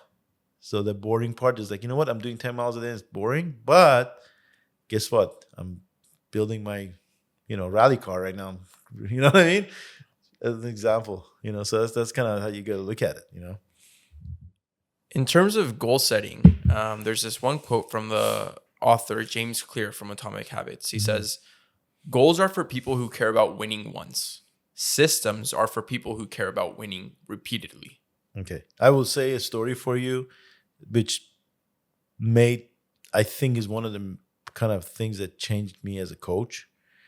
I went and watched a man speak. His name was, what's his name? Klaus Bartonietz, the East German coach, biomechanist of East German throws. Is one of the biggest sport throws biomechanists in the world, and one of the foremost authorities of throwing. And he said something about training. He said in this talk, I believe it was in, Canada, I saw him or something like that, a long time ago, probably like late 90s, It's funny to say late 90s is a long time ago, because when I was like, late 90s, man, that's the future. But anyways, he said, you have to have a systematic approach if you want to be successful in the throwing events. And that's what the great athletes have, a systematic approach. Okay, so when you're doing something, it goes for a lot of things. Work, business, and I think it applies. Well, as a coach, I'm a sport coach, so if you want to be successful, you have to have a system. How are we going to go forward, and what are we going to do, and how are we going to do it? Okay, now standard operating procedure. If you work in a factory, they have a standard operating. Your machinery, you better know what you're doing. Just push this button, do this, otherwise things are gonna fall on your head, or whatever it is. You have to have an operating procedure, because you have to know where you're going, and what you're gonna be. What are the mechanics of what you're gonna do? In The order to get there. procedures of it. Yeah. Now the stuff you do might be different. Like this kind of goes to like an idea. Kind of goes out of the realm of this. I think in a philosophical world or whatever. We talk about scientific method. You do a theory, okay. Test it, and then that procedure. You have a procedure. I'm doing an experiment. I'm going to grow, I don't know, a plant here. I have a procedure I'm going to go through. So when I publish my research, somebody else can go do the same thing. Did you get the same results? Yeah, okay, that's good procedure. I mean, a lot of times this stuff comes out, people are saying, wait, these research things are screwed up or whatever. They go test that didn't match or whatever, right? But you have to have a procedure. So if something goes wrong, you can go back and fix it. Or you have a methodology, systematic approach. System equals success. You have to have a system, okay? This is critical, of the highest order of importance. Any great champion you see, any great athlete, whatever, it might be that they don't think of it that way, but they have a very systematic, a very organized approach to things. We're going to do this, we're going to do this, we're going to do this. So if something is good, hey, I did this stuff, it was good. If something is bad, I did this stuff, the S at the fan. Okay, let's go back and see what happened. Okay, we can go back. So you have a very clear view of what's going on. And that's really, really important. If you want to be in any endeavor, whether it's, I don't know, being a great Olympic athlete or running a marathon or starting a business or, having a family or whatever it is, systematic approach. So I'm going to do this, I'm going to get this result, I'm going to go here, I'm going to go there, whatever is going on. You know what I mean? And that's critical to success. I know the book Atomic Habits, I've read that, and systematic approach. Yeah. So you understand as a coach, this is our system. This is what we can do. Okay. As an athlete, you're like, okay, I'm in this system. This is what I'm going to be doing. Coach is going to provide it or whatever it is, and I'm going to do it. And if I need to make changes, I need to do this or that. It allows you to operate. If you don't have a system, you're always guessing. Oh, did this work? I don't know. What do you think? I don't know. What do you think? Shoot, I don't know. Let's try it. You know what I mean? That's not, you're always going in circles.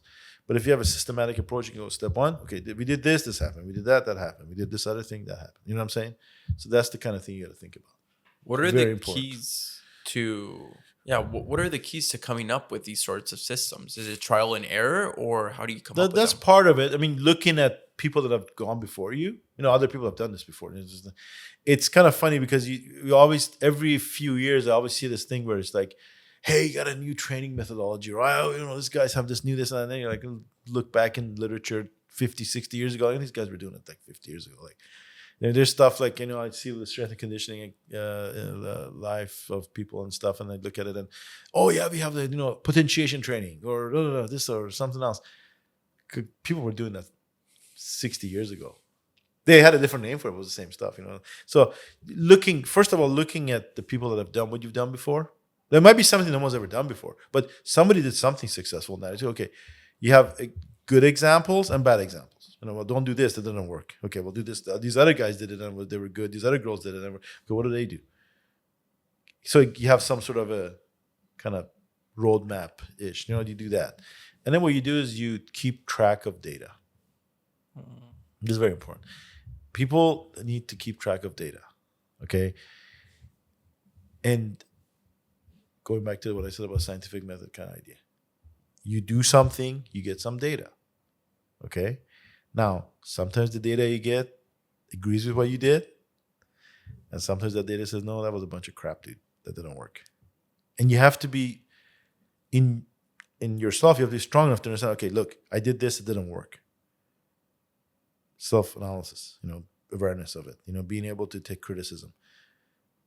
Always wanting to hear, okay, tell me the bad news first. I need to be able to understand what I need to change, and being willing to change and being pragmatic. Okay? Because sometimes what you want to see doesn't happen. All right? So that's really hard. And it goes into your ego and all this other stuff. You got to be in a mindset where hey, we tried to do this training, didn't work. Okay? Why didn't it work? and going in and saying, okay, what if this is not the road we're taking? This is not the good road we're taking. We need to change the road. You can make a left turn or right turn, whatever. So like being able to be pragmatic in terms of like finding ways to get to your ultimate objective, whatever that is, that's really important. So objectivity has to be a really high level, highly prized and highly, directed thing to have. Being objective. It might hurt your feelings. A lot of times that hurts you. As a coach, I was like, man, I'm going to make this training. It's going to be the best thing I've ever done, and blah, blah, blah. And you start doing it, and people are throwing less. And like, what the hell did I just do? You sit at home, like, what is wrong with you? What happened? And sometimes it's like, what? It was mistakes. Go figure it out. So get over yourself. Go figure it out and get the right thing, because these kids are depending on you. So you can't let your ego or whatever get in the way. You have to be pragmatic, especially as a coach, because not every answer is the right answer. Not maybe it might be right for one person. The other person does it, complete failure. Okay, well, you got to figure out what they want to do. You know what I mean? So, but all of that comes from data, taking data. What did you do in the weight room? What did you do in the field? What did you do in the warm-up? What did you do in the whatever? Statistics, having that stuff. So you can look at it, and see, okay, we did this happened. We did this happened. Okay, well, how do we fix that? Or how do we arrange it? You know what I mean?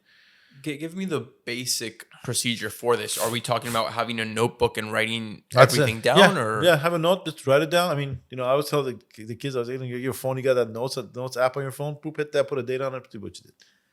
Okay. Simple. So it's just track all the data possible. Track things that are, obviously you don't want to get buried in a bunch of nonsense. Like for throwing events, it's very simple. How far did you throw? It's that simple. Measure it, write it down. On Monday, I threw this far. Tuesday, I threw this far. Wednesday, Thursday, Friday, Saturday, whatever. Boom, boom, boom, boom. Coach gave me a training for 5 weeks. I threw this far, this far, this far. You can see patterns. You start seeing patterns, right? And then you can say, okay, if I give this training, this is the pattern I saw. Now, if 5 people are doing it, I saw this for 5 people. You can kind of see trends. Now, the problem is with elite athletics, elite sports, you don't have a very big population. I don't see 80-meter hammer throwers walking down the street here. There's maybe 1 in the 2 in the whole country in the United States. United States, men hammer throw over 80 meters. In the U.S., there's 2 guys. There's 3 guys that are retired. One of them, unfortunately, passed away. So there's 4 people alive in the United States that have thrown over 80 meters in the hammer. That's it. Not that many people. Yeah. Okay? If you look at North America, there's 5 people. This is the kid up in Canada, Ethan Cuthbert. Women hammer throwers over 78 meters. Camryn throw over 78 meters. 5th all time. There's 3 people. That's it. Very small population. How many hammer throwers are in collegiate track and field? For example. There is a good number of them, but there's not more than 2,000. That's a very small population. So because of that, you can't really make the explicit judgments of this is the way you should train, or this is the way you should do this, or this is the way you should do that. Now, these are ways that could help you. You can say that, but you can't say this is the way to do it. You'd have to have different, bigger populations to look at. You know what I'm saying? You'd be like the FDA wouldn't approve a pill like only 10 people took. I don't think that's a good idea, man. Take that, it might get sick or something. You know what I mean? So but the data is going to help you, because now that you're running your own experiment. As I said, you're changing your body, right? But it's an experiment. You're experimenting. Should I run 10? Maybe you should run 8 miles. I don't know. Maybe you should run 12 miles. But if you have data, you can tell. When I did 10 miles, this happened. When I did 8 miles, this happened. When I did 12 miles, this happened. Whatever it is, you know what I mean? You got to deal with your coach and figure out, okay, procedures, a process for it, right? And figure it out. But if you have data, okay, next year you're going to get ready for another marathon. Well, you're going to go look back in 2024 summer, between July and August or whatever it is. I ran this. These are the results I had all those days. This is my data from my Whoop, whatever. You have that information right there. Okay, I did this. Okay, now this year I want to be better. What do we do to get better? Should I run the same distance faster, or should I go long distance slower, or whatever? Now you have somewhere to work from. You have a jumping off point, and you can see what your progress is too.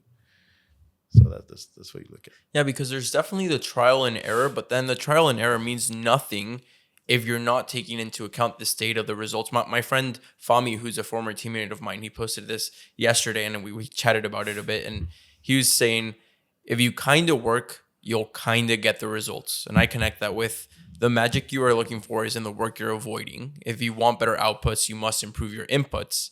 You can't expect the sum of 3 from adding 1 plus 1. You need to either adjust your expectations or change your approach. There's really no other way around it. And to me, it's like, yes, I have this written down. It makes sense, but that's what it is. Like that's the little extra inch of, oh, you already did the work. And it's so easy. Just write it down. But most people don't. They don't do it. Yeah. Even athletes that should don't sometimes. That's the kind of thing. And it's like putting in so much work. Like you're saying, all these athletes put in so much work, but you're missing that tiny. It's 5 minutes less. Not even 30 seconds most of the time. It's boop, right now. I think the thing is we go back to that idea you were asking, like systems, right? If you have a systematic approach, this is part of the operating procedures. Operating procedure, for example, you go to, like for me, for practice, you go to practice, you warm up, you do your thing, whatever it is that we have to, and you do your warm up, you do your training. Part of that procedure is also to measure your performances. That's part of it. It's not separate. You throw, you measure. That's part of practice. Part of practice. I count it, carry logs and everything. You measure, it's part of our practice. So you make it a culture. Like it's like, I'm going to come to practice, I'm going to measure. Like with Mykolas, this is world record, right? I taught him this when he did it at home too, but I was like, you're not leaving until we measure your throws of that day. And he's become so ingrained in his mind that it's just like he's done with his last throw, he's getting the measuring and going out there. The coach, okay, let's go. He keeps me in line. So that's pretty cool, to have that. So if that becomes part of your operating procedures, it's just part of what we do. It's not an extra. It's just what we do. So it's not like I got to do this now. Coach wants to do this. So that's what we do. It just becomes like second nature, and it becomes a thing. You don't have to like extend yourself. Oh, they want me to do this too on top of this other crap I got to do. Come on, man. But it's just like, hey, this is what we do. Okay, let's go do it. It becomes part of your daily, just your habits. It's a standard. It's part of what you do. I look at like some coaches throwing coaches different places. Like, we don't want to measure throws because it makes athletes that are mature enough to understand this and that. And I say, well, in throwing events, there's not really a lot of things to measure except how far you throw. It's not aesthetics. Sometimes aesthetics are misleading. Somebody might have very beautiful technique. You look, wow, that guy looks so beautiful. He throws this. Oh my God, it's amazing. Well, the other guy that looked like crap beat him by 20 feet. So who's better? Well, the guy that threw further won. So how do you say that he's not the better thrower? You know what I mean? So objectivity is very important in sport performance. It's critical because that's what you're going to be judged at the end of the day. And that's how you can say, okay, what are we doing? Is are we doing successful or failure or whatever is going on? You know what I mean? It hurts your feelings, but sometimes you gotta have a thick skin and understand that's how it is. Numbers don't lie. Yeah, numbers don't lie. Then that's the way it is. And you gotta be. If you want to be successful, you have to be okay with that. And if you're not okay with that, then success becomes very difficult. Yeah. With the resting and even all these numbers, because to me, something I struggle with a lot is sleep. And something I think about now is I was actually measuring my productivity just in some other work that I was doing.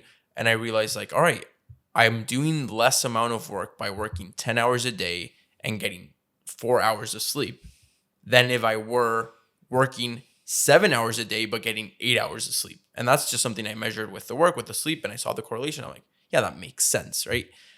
How important is this for athletes? Obviously, sleep is important, obviously, but then there's rest, there's taper, all these different things. Could you take me through some of these procedures that you apply? Yeah, so when you're talking about, it's kind of it's complicated. It's not complicated.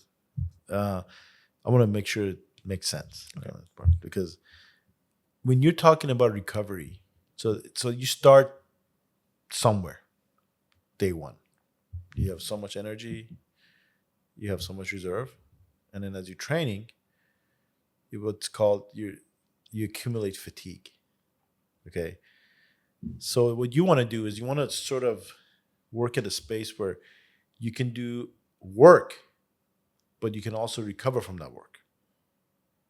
Okay, so if I give you a bout of activity, say, okay, we're gonna do, I don't know, something simple.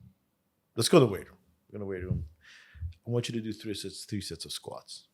3 sets of 10 for squats. Okay, put the bar, 3 sets of 10, squat, put it down. After the workout, oh, coach, my legs are sore. Okay. Come back next week, do the same thing. 24 hours later, you come back. How you feeling? I feel good. Oh, do another 3 sets. 3 sets. Come back next day, do it again. Come back next day, do it again. You're always recovering, right? Maybe you started with 100 pounds. Now your body's recovering, it's like adaptation happens. Maybe now you can do 110 pounds. Then it goes 120 pounds, 130 pounds, 150 pounds, 200 pounds, 225 pounds. At some point, you get a plateau. You know, because that stimulus doesn't, now you increase the stimulus. I'm like, okay, all right. For now, I'm going to give you 5 sets of 6 squats. Okay. 5 sets of 6. Yep. Start 5 sets of 6. You do it. Now, you were doing squats every single day. Now you do 5 sets of 6. You come back there and say, coach, I'm having a hard time walking today. Okay, the stimulus became much bigger, right? Now you're tired. Now we say, okay, well, let's not do anything today. Let's do something else. That doesn't involve your legs. Come back 2 days later. You're like, okay, I feel good now. Squats again. Now you do it every other day, right? But it took you 48 hours to recover. Before it took you 24, then it became 48. Now, what happens is, this is a complicated part. As you increase your adaptation, your recovery rate becomes faster a little bit, right? So now you're like, hey, I can do this workout again back to like 1 day again, right? You know what I'm saying? Yeah. So recovery rate increases, right? You get better sleep, this, that, other thing, all that. What you got to think about is you have to have enough. If you give a very high intensity training, you have to consider in general about 48 to 72 hours recovery. So if I give one training hard, I have to wait 2 days to recover it. I can give 2 different kinds of trainings, one way, one another way. That doesn't tax you the same. So you do have some recovery in that 24 hours, but when you come back, maybe you're not fully recovered, but you can do something else. Then another rest or something else. So that's the art of coaching. Of knowing when to push. How much? Because your different constituents of your body recover at different rates. Muscle usually recovers 24 hours, but nervous system takes 72 hours. Ligaments and tendons takes like weeks. You see what I'm saying? The elastic components take a long time.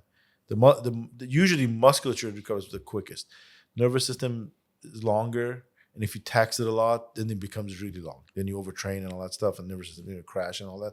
It's because you're not recovering. So you have to basically shut it down. Just don't do anything for 3, 4, 5, 10 days to recover from it. You know what I mean? So you have to be very mindful of what kind of work you're giving, how much work you're giving, what's the intensity of that work, what's the duration. Those kind of things become all very important. Now, as you get more and more, experience, fit, you adapt, the workload can go up, right?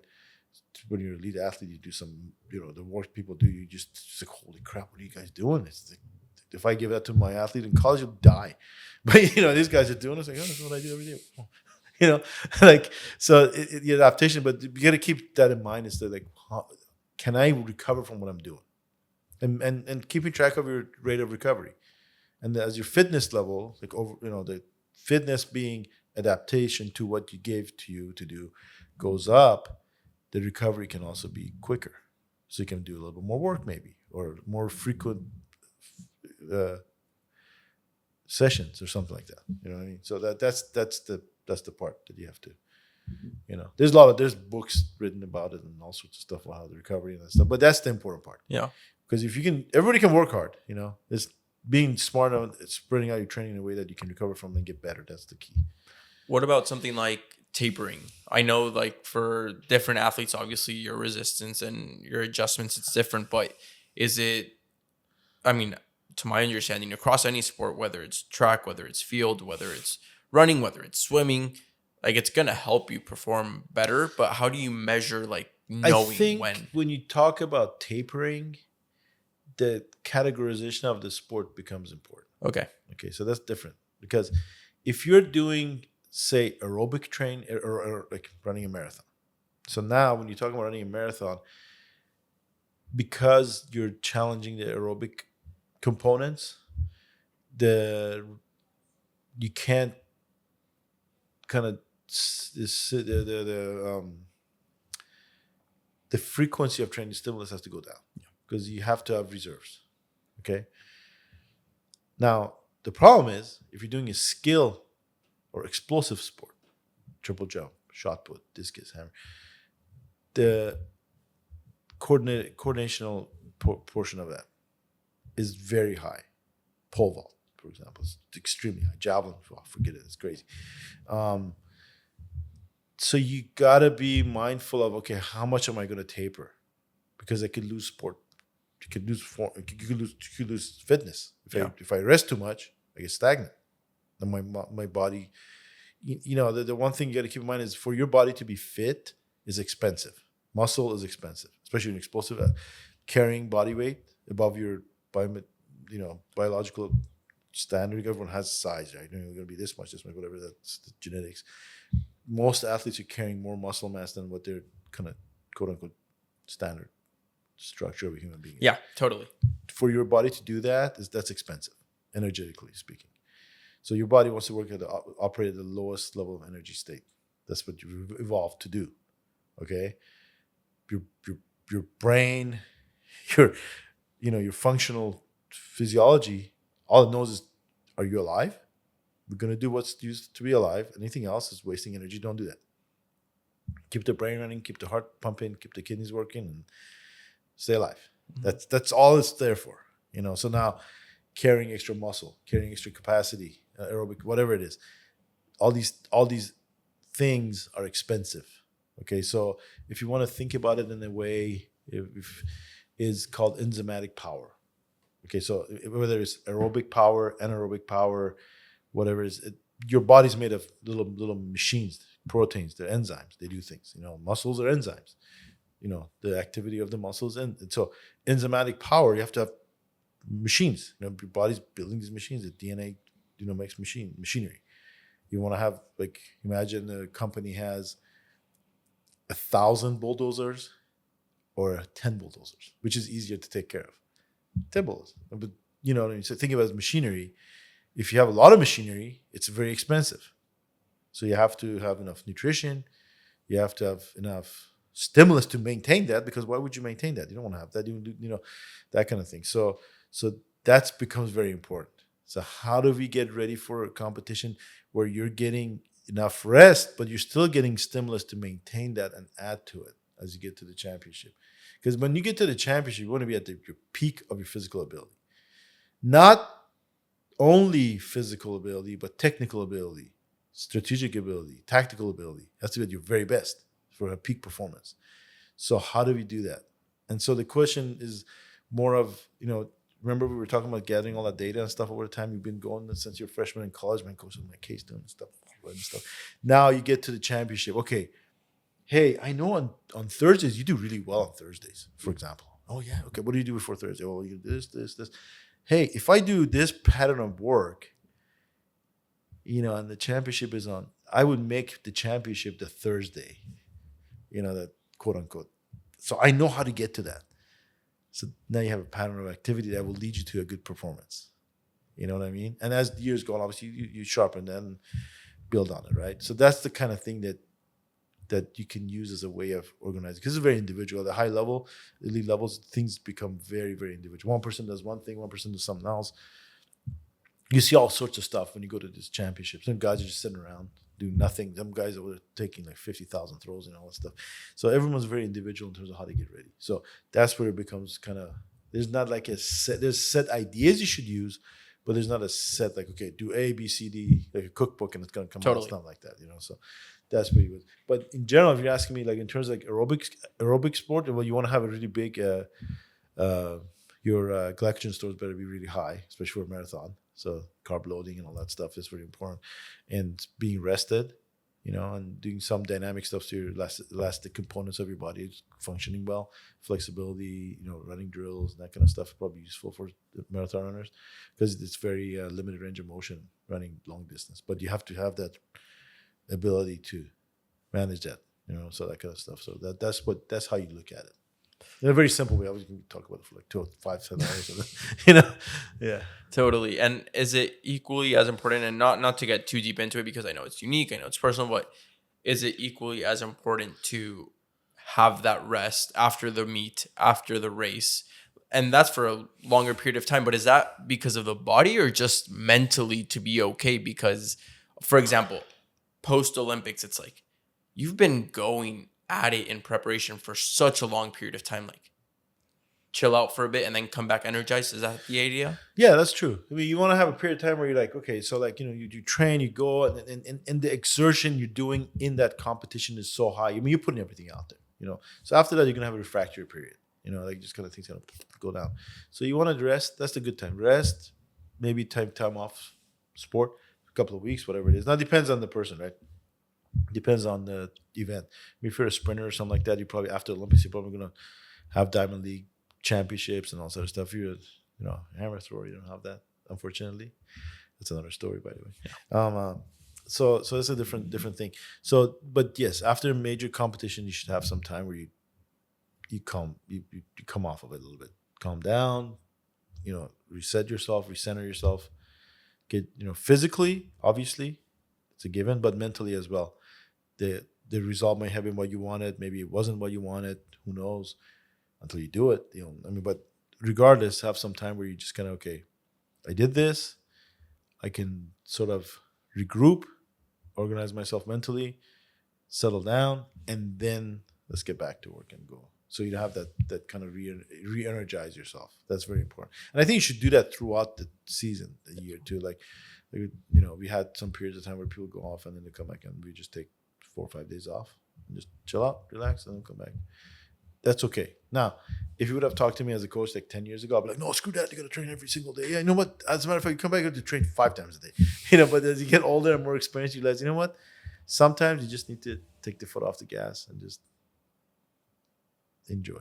Just be in the moment, relax, let yourself settle down mentally, especially mentally, but also physically. So now your body's worked very hard. Give it, And sometimes you come back and you're in very good shape because you've had that rest. That feels good. You feel invigorated, energized. And that's the thing, too, with the whole idea of tapering and preparing. Is when you go into the championship or into your race or into whatever it is, you want to be at the peak physical feeling that you can go do whatever. You can rip a mountain out of the ground. That's what you should feel like. If you go in there, you're like, I'm trying to do that, you already gave it up. You know what I mean? So that's the part where you have to kind of take that ego thing out of it and be like, listen, calm down. It'll be good. Have some faith, and a lot of times it's based on it's really faith.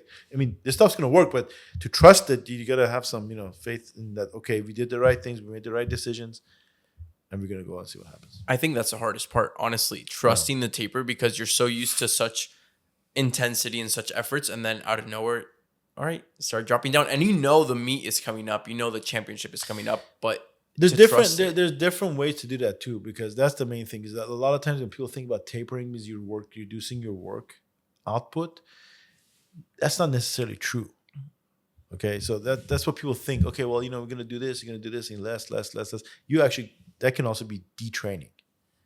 Okay, so that's the thing people don't think about. You train up, you can train down as well. It's like like that. You can train yourself to be worse. That's the scary part. You do the wrong things, you train yourself to be worse.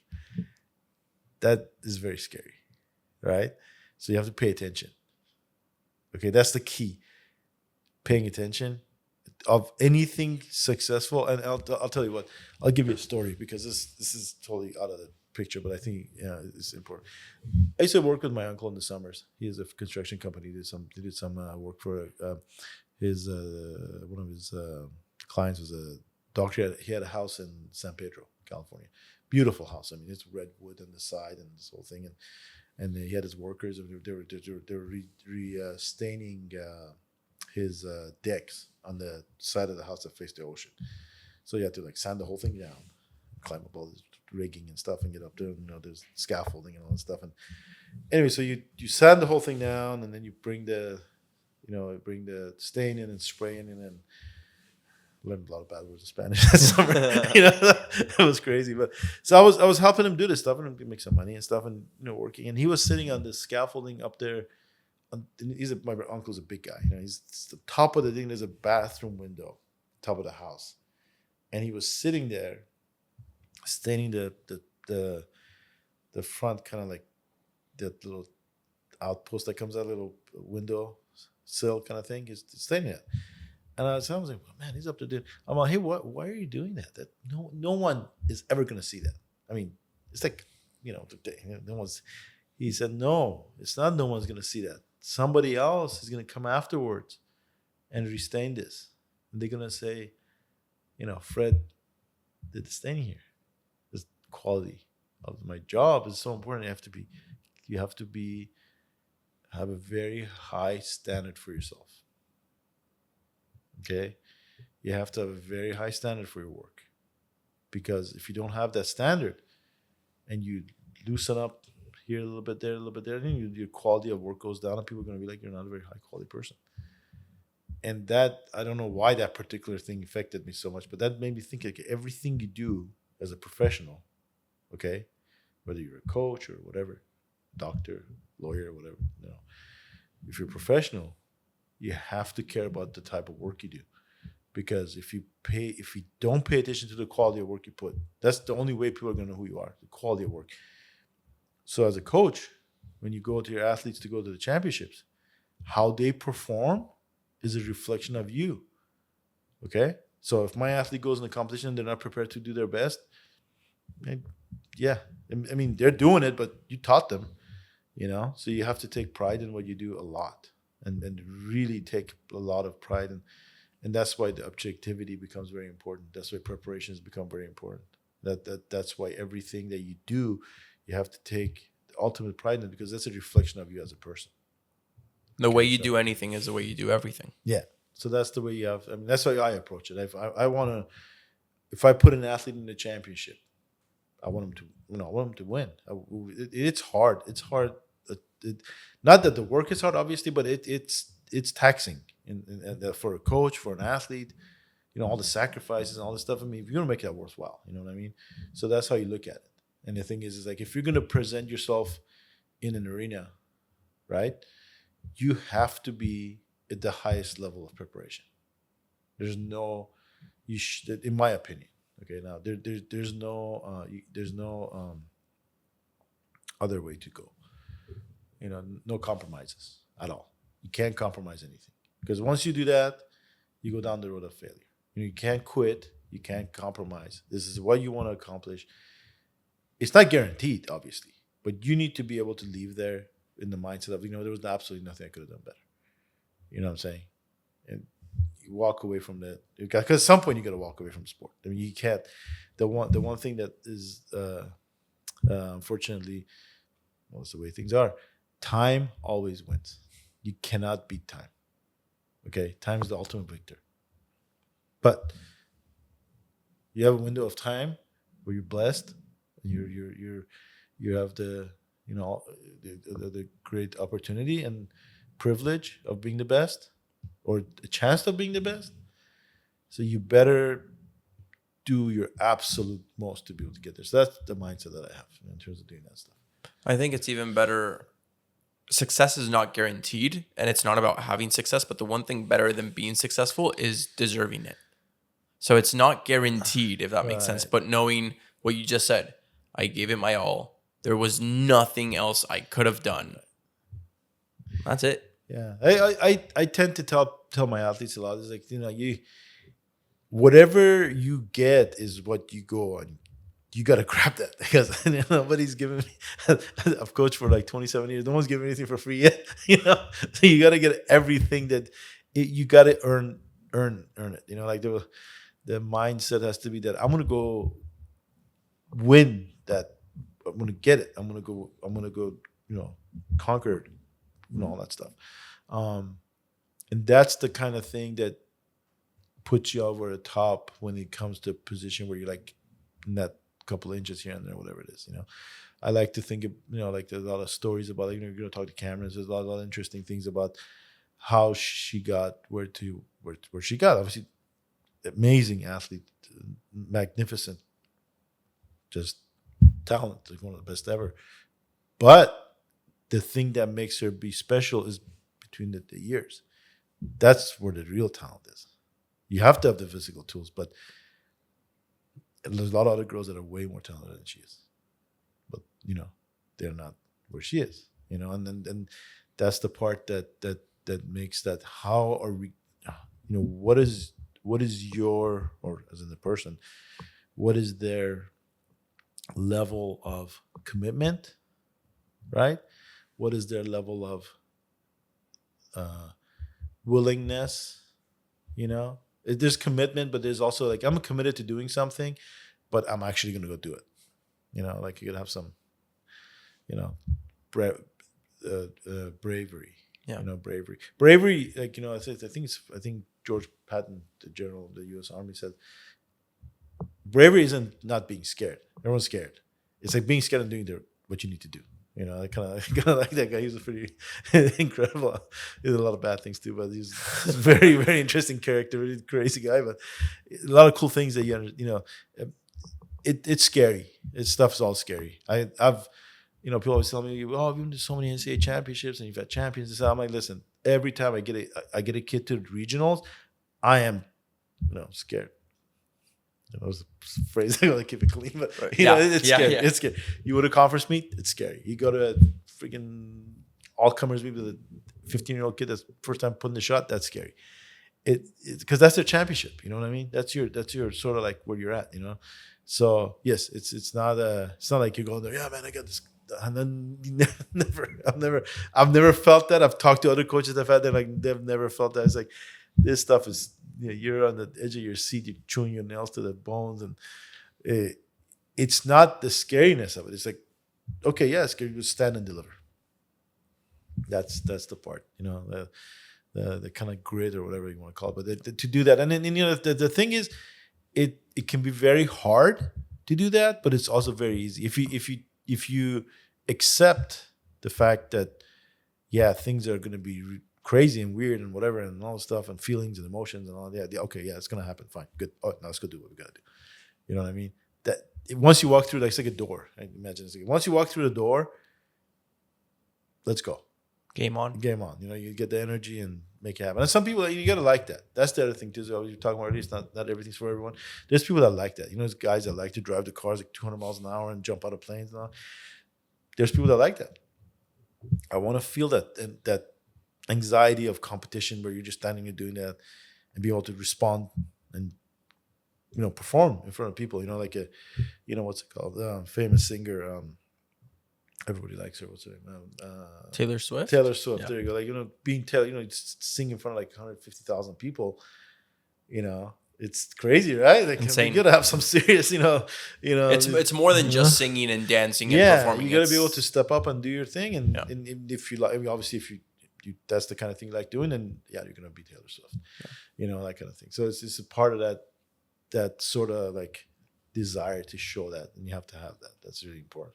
Well, speaking of all the desire and the championships and all of these things, it's obvious, and this will be out before then. The Olympics are coming up.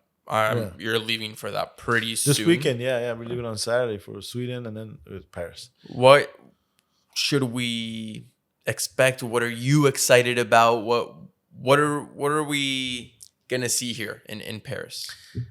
I think anytime you have a major championship on European soil, it is amazing, because just for track and field, European just in general, like they're very knowledgeable fans.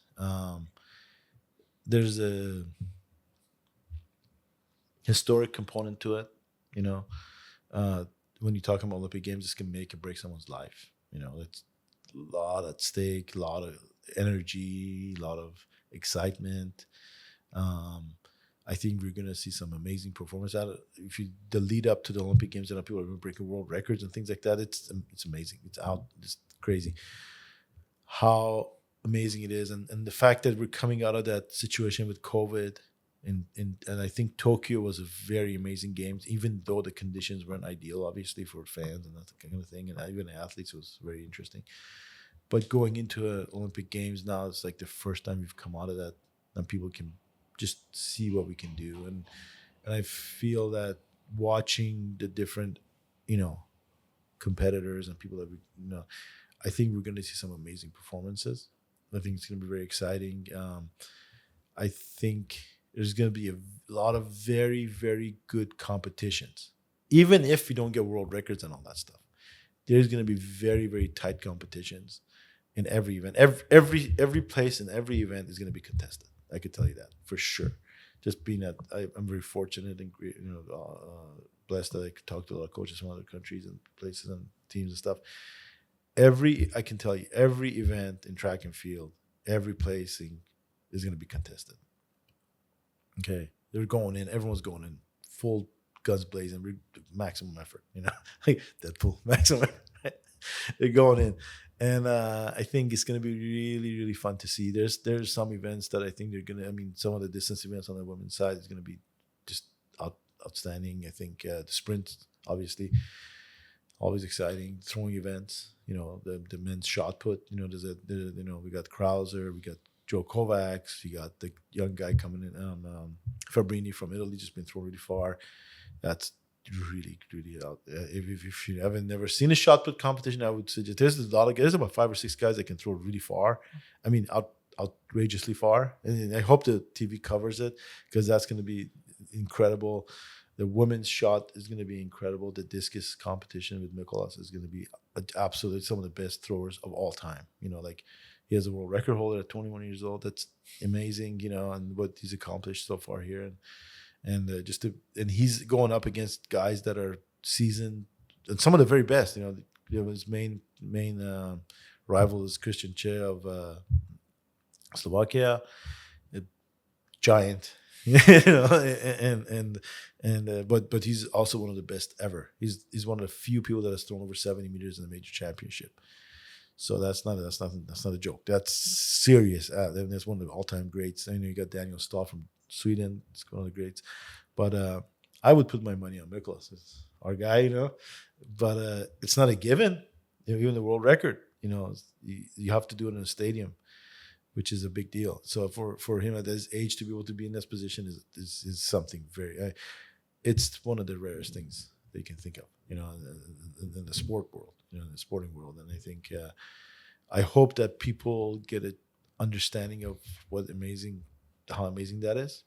I think just because discus throwing doesn't really get a lot of play here in track and field, and even on campus and stuff like that. People just, since it goes on campus, nobody knows who he is. The blonde kid walking around, the kind of goofy long arms. He's one of the greatest athletes in the world. Yeah, of all time. He break that. I mean, you got to think about the world record that he broke. Jürgen Schulte did it in 1986. The East German sport machine and the whole thing that goes with that, and he broke that record.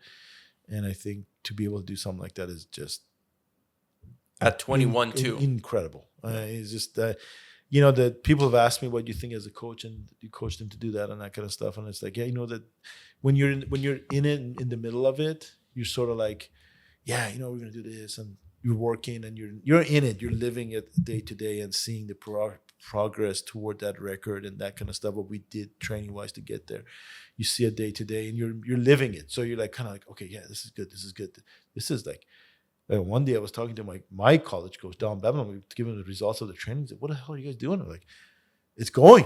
It's working like how you thought it was going to work, and you actually works. And the training is working like how you thought it was going to work. And the ups and downs and all that stuff. And it's going to happen. And you're just sitting like, yeah, it could happen. Wow. And then when it actually does, you're like, at first you're sort of like, oh yeah, it was good.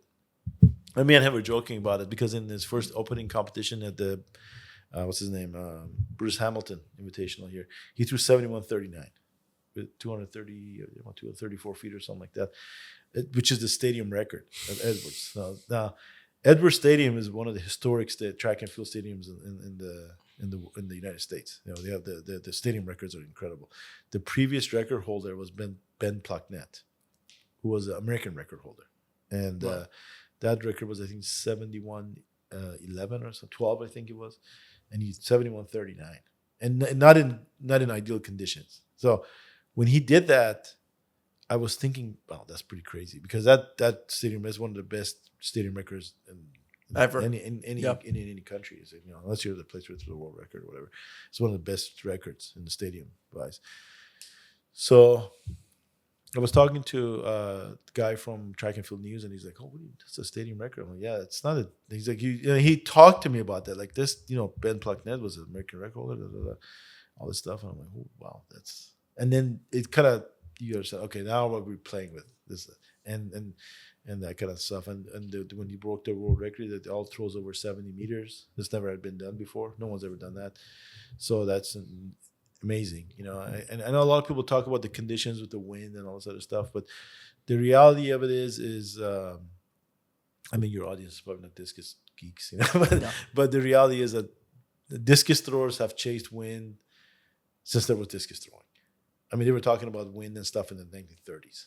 Okay, so it's not like some new thing that happened or whatever. It's not like wind was invented yesterday. No, either. They're throwing into the wind because it's an airfoil and all that stuff. And this has been going on for a very, very long time. To a point where I think there was a guy by the name of J.L. Sylvester, who was an American record, was the first man over 70 meters. He had actually, he worked at BYU. I think he went to BYU.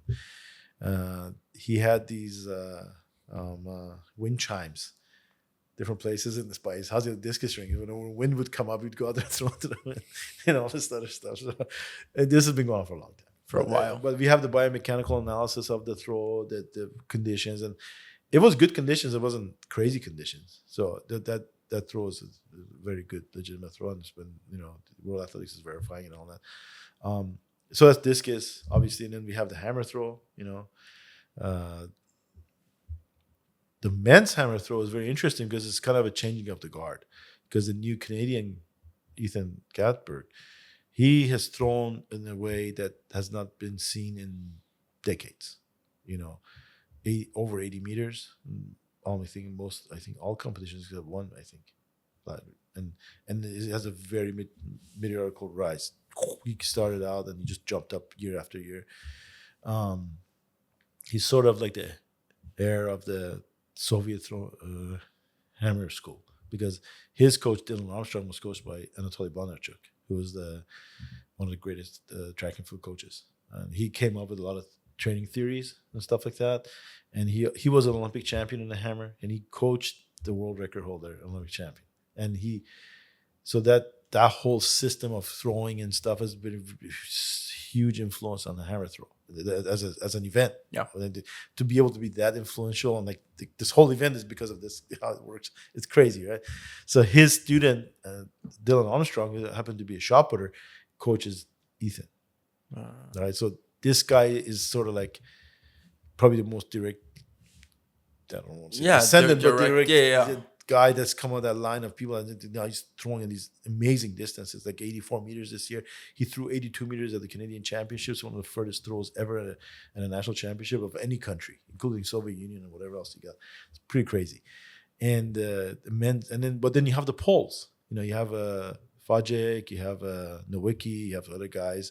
You have a couple of American guys that can get in there. There's all sorts of. So it's going to be a very, very good competition. There's a couple of Hungarian guys that are in there. They had a really good showing last year at World Championships and things like that. So the men's hammer is going to be really exciting, to see. It's going to be a battle.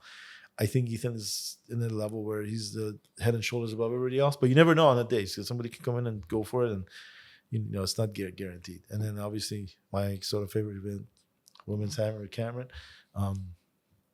Now, the American team, unfortunately, things didn't go as planned, I guess we could say. Brooke Anderson didn't make it. This was the number one thrower in the world distance-wise this year, and she didn't make the team. Janaea Kasnavoid, who's one of the great throwers, didn't make the team. But you have Deanna Price that made. And Deanna Price is one of the best competitors in track and field. Yeah. I mean, she's just outstanding. Amazing athlete. amazing person, the energy and stuff, and what she's overcome to be competitive it's just crazy. And you have some new stars coming up. You can never, my opinion is always, to me, everybody, what do you think? I think everybody's going to throw 80 meters. That's, you know what I mean? Is that true? No, but that's what I think. But I think Camryn is in a very good place right now in terms of development. The season has been we kind of got more of a slower approach this year. So we had this bigger throws than she did last year. But we were like, you know what? It's Olympic Games. You have to be prepared for that. So everything else I was willing to give up everything else, but be ready at the games. So we've done that. It's very challenging. It's been challenging year all around for everybody in terms of in the sport and out of the sport and all kind of stuff going on. But the thing seems to be that every Olympic year there's some challenges. It's funny because I've talked to guys that have competed in medals and stuff, and they're always like, yeah, when you go to things happen that it's just crazy. This life goes on, and that's how it is. But I think it's going to be very exciting. We want to put on I know Camryn's definitely wants to put on a very, very, very strong performance and showing that, hey, yeah, it wasn't a fluke that I won the world championship. It wasn't a fluke that I won medals. Part of that. What other events am I thinking? Oh, let's see, pole vault. It'll be good too. Oh my God, with Mondo and some of these other guys. I mean, yeah, Mondo's been dominating, right? Yeah, but I mean, this guy's always bringing some kind of fireworks. Yeah. It's just like, so you go to 4th of July and have the big explosion, and this guy's up there. Yeah. I think that's going to be just outstanding. Women's discus, Val Allman from the U.S. and some of those girls going at it. It's going to be interesting to see who comes up. There's always some Chinese thrower, somebody somewhere that comes out and you don't know who this is. New champion hero. The javelin, Chopra. We have some very big stars coming up in the men's javelin. That's going to be exciting to watch and see who comes up on top on that. I think the German guys are back a little bit. They have a couple of guys that can throw pretty far, so you'll see who can do that. And then women's javelin, unfortunately, has been kind of on a downswing a little bit. But there's a Japanese thrower that's very good. There's a couple other people that are very good. Maybe the distances are not going to be astronomical. They're usually seeing 70-meter throws for women and that kind of stuff. But there'll be a very tight competition. So that's something that's interesting. And let's see other, they're always triple jump. The lady from Venezuela, it's amazing to watch her jump. She's just an amazing athlete. Just saying that's like, wow, that kind of stuff like that. So it's going to be really, really cool. And I think other sports in the Olympic Games too, obviously, gymnastics. For sure. Stuff. So it's pretty cool, to see all that stuff. So it'll be incredible. Yeah. I cannot wait to watch. I was watching 3 years ago, and knowing more and more and more of everything that goes into it is just so special. That's all I have for you. And thanks. I mean, it's incredible to get the opportunity to sit here and talk with you. I've heard so many great things for years now, and it's just so special to be able to sit here and talk with you. I cannot wait to watch the Olympics and see the reflection of all of your work pay off there. And I'm just so excited. Thank you so much for being here. It's thanks for having me. I really appreciate it. Listening to my crazy stories and stuff. It's a lot. I learned way more than I would have expected, and I'm so grateful for your time. Thank you. Thanks for having me, and hope to talk to you soon. I would love to make it happen again. Thanks. Awesome. Yeah.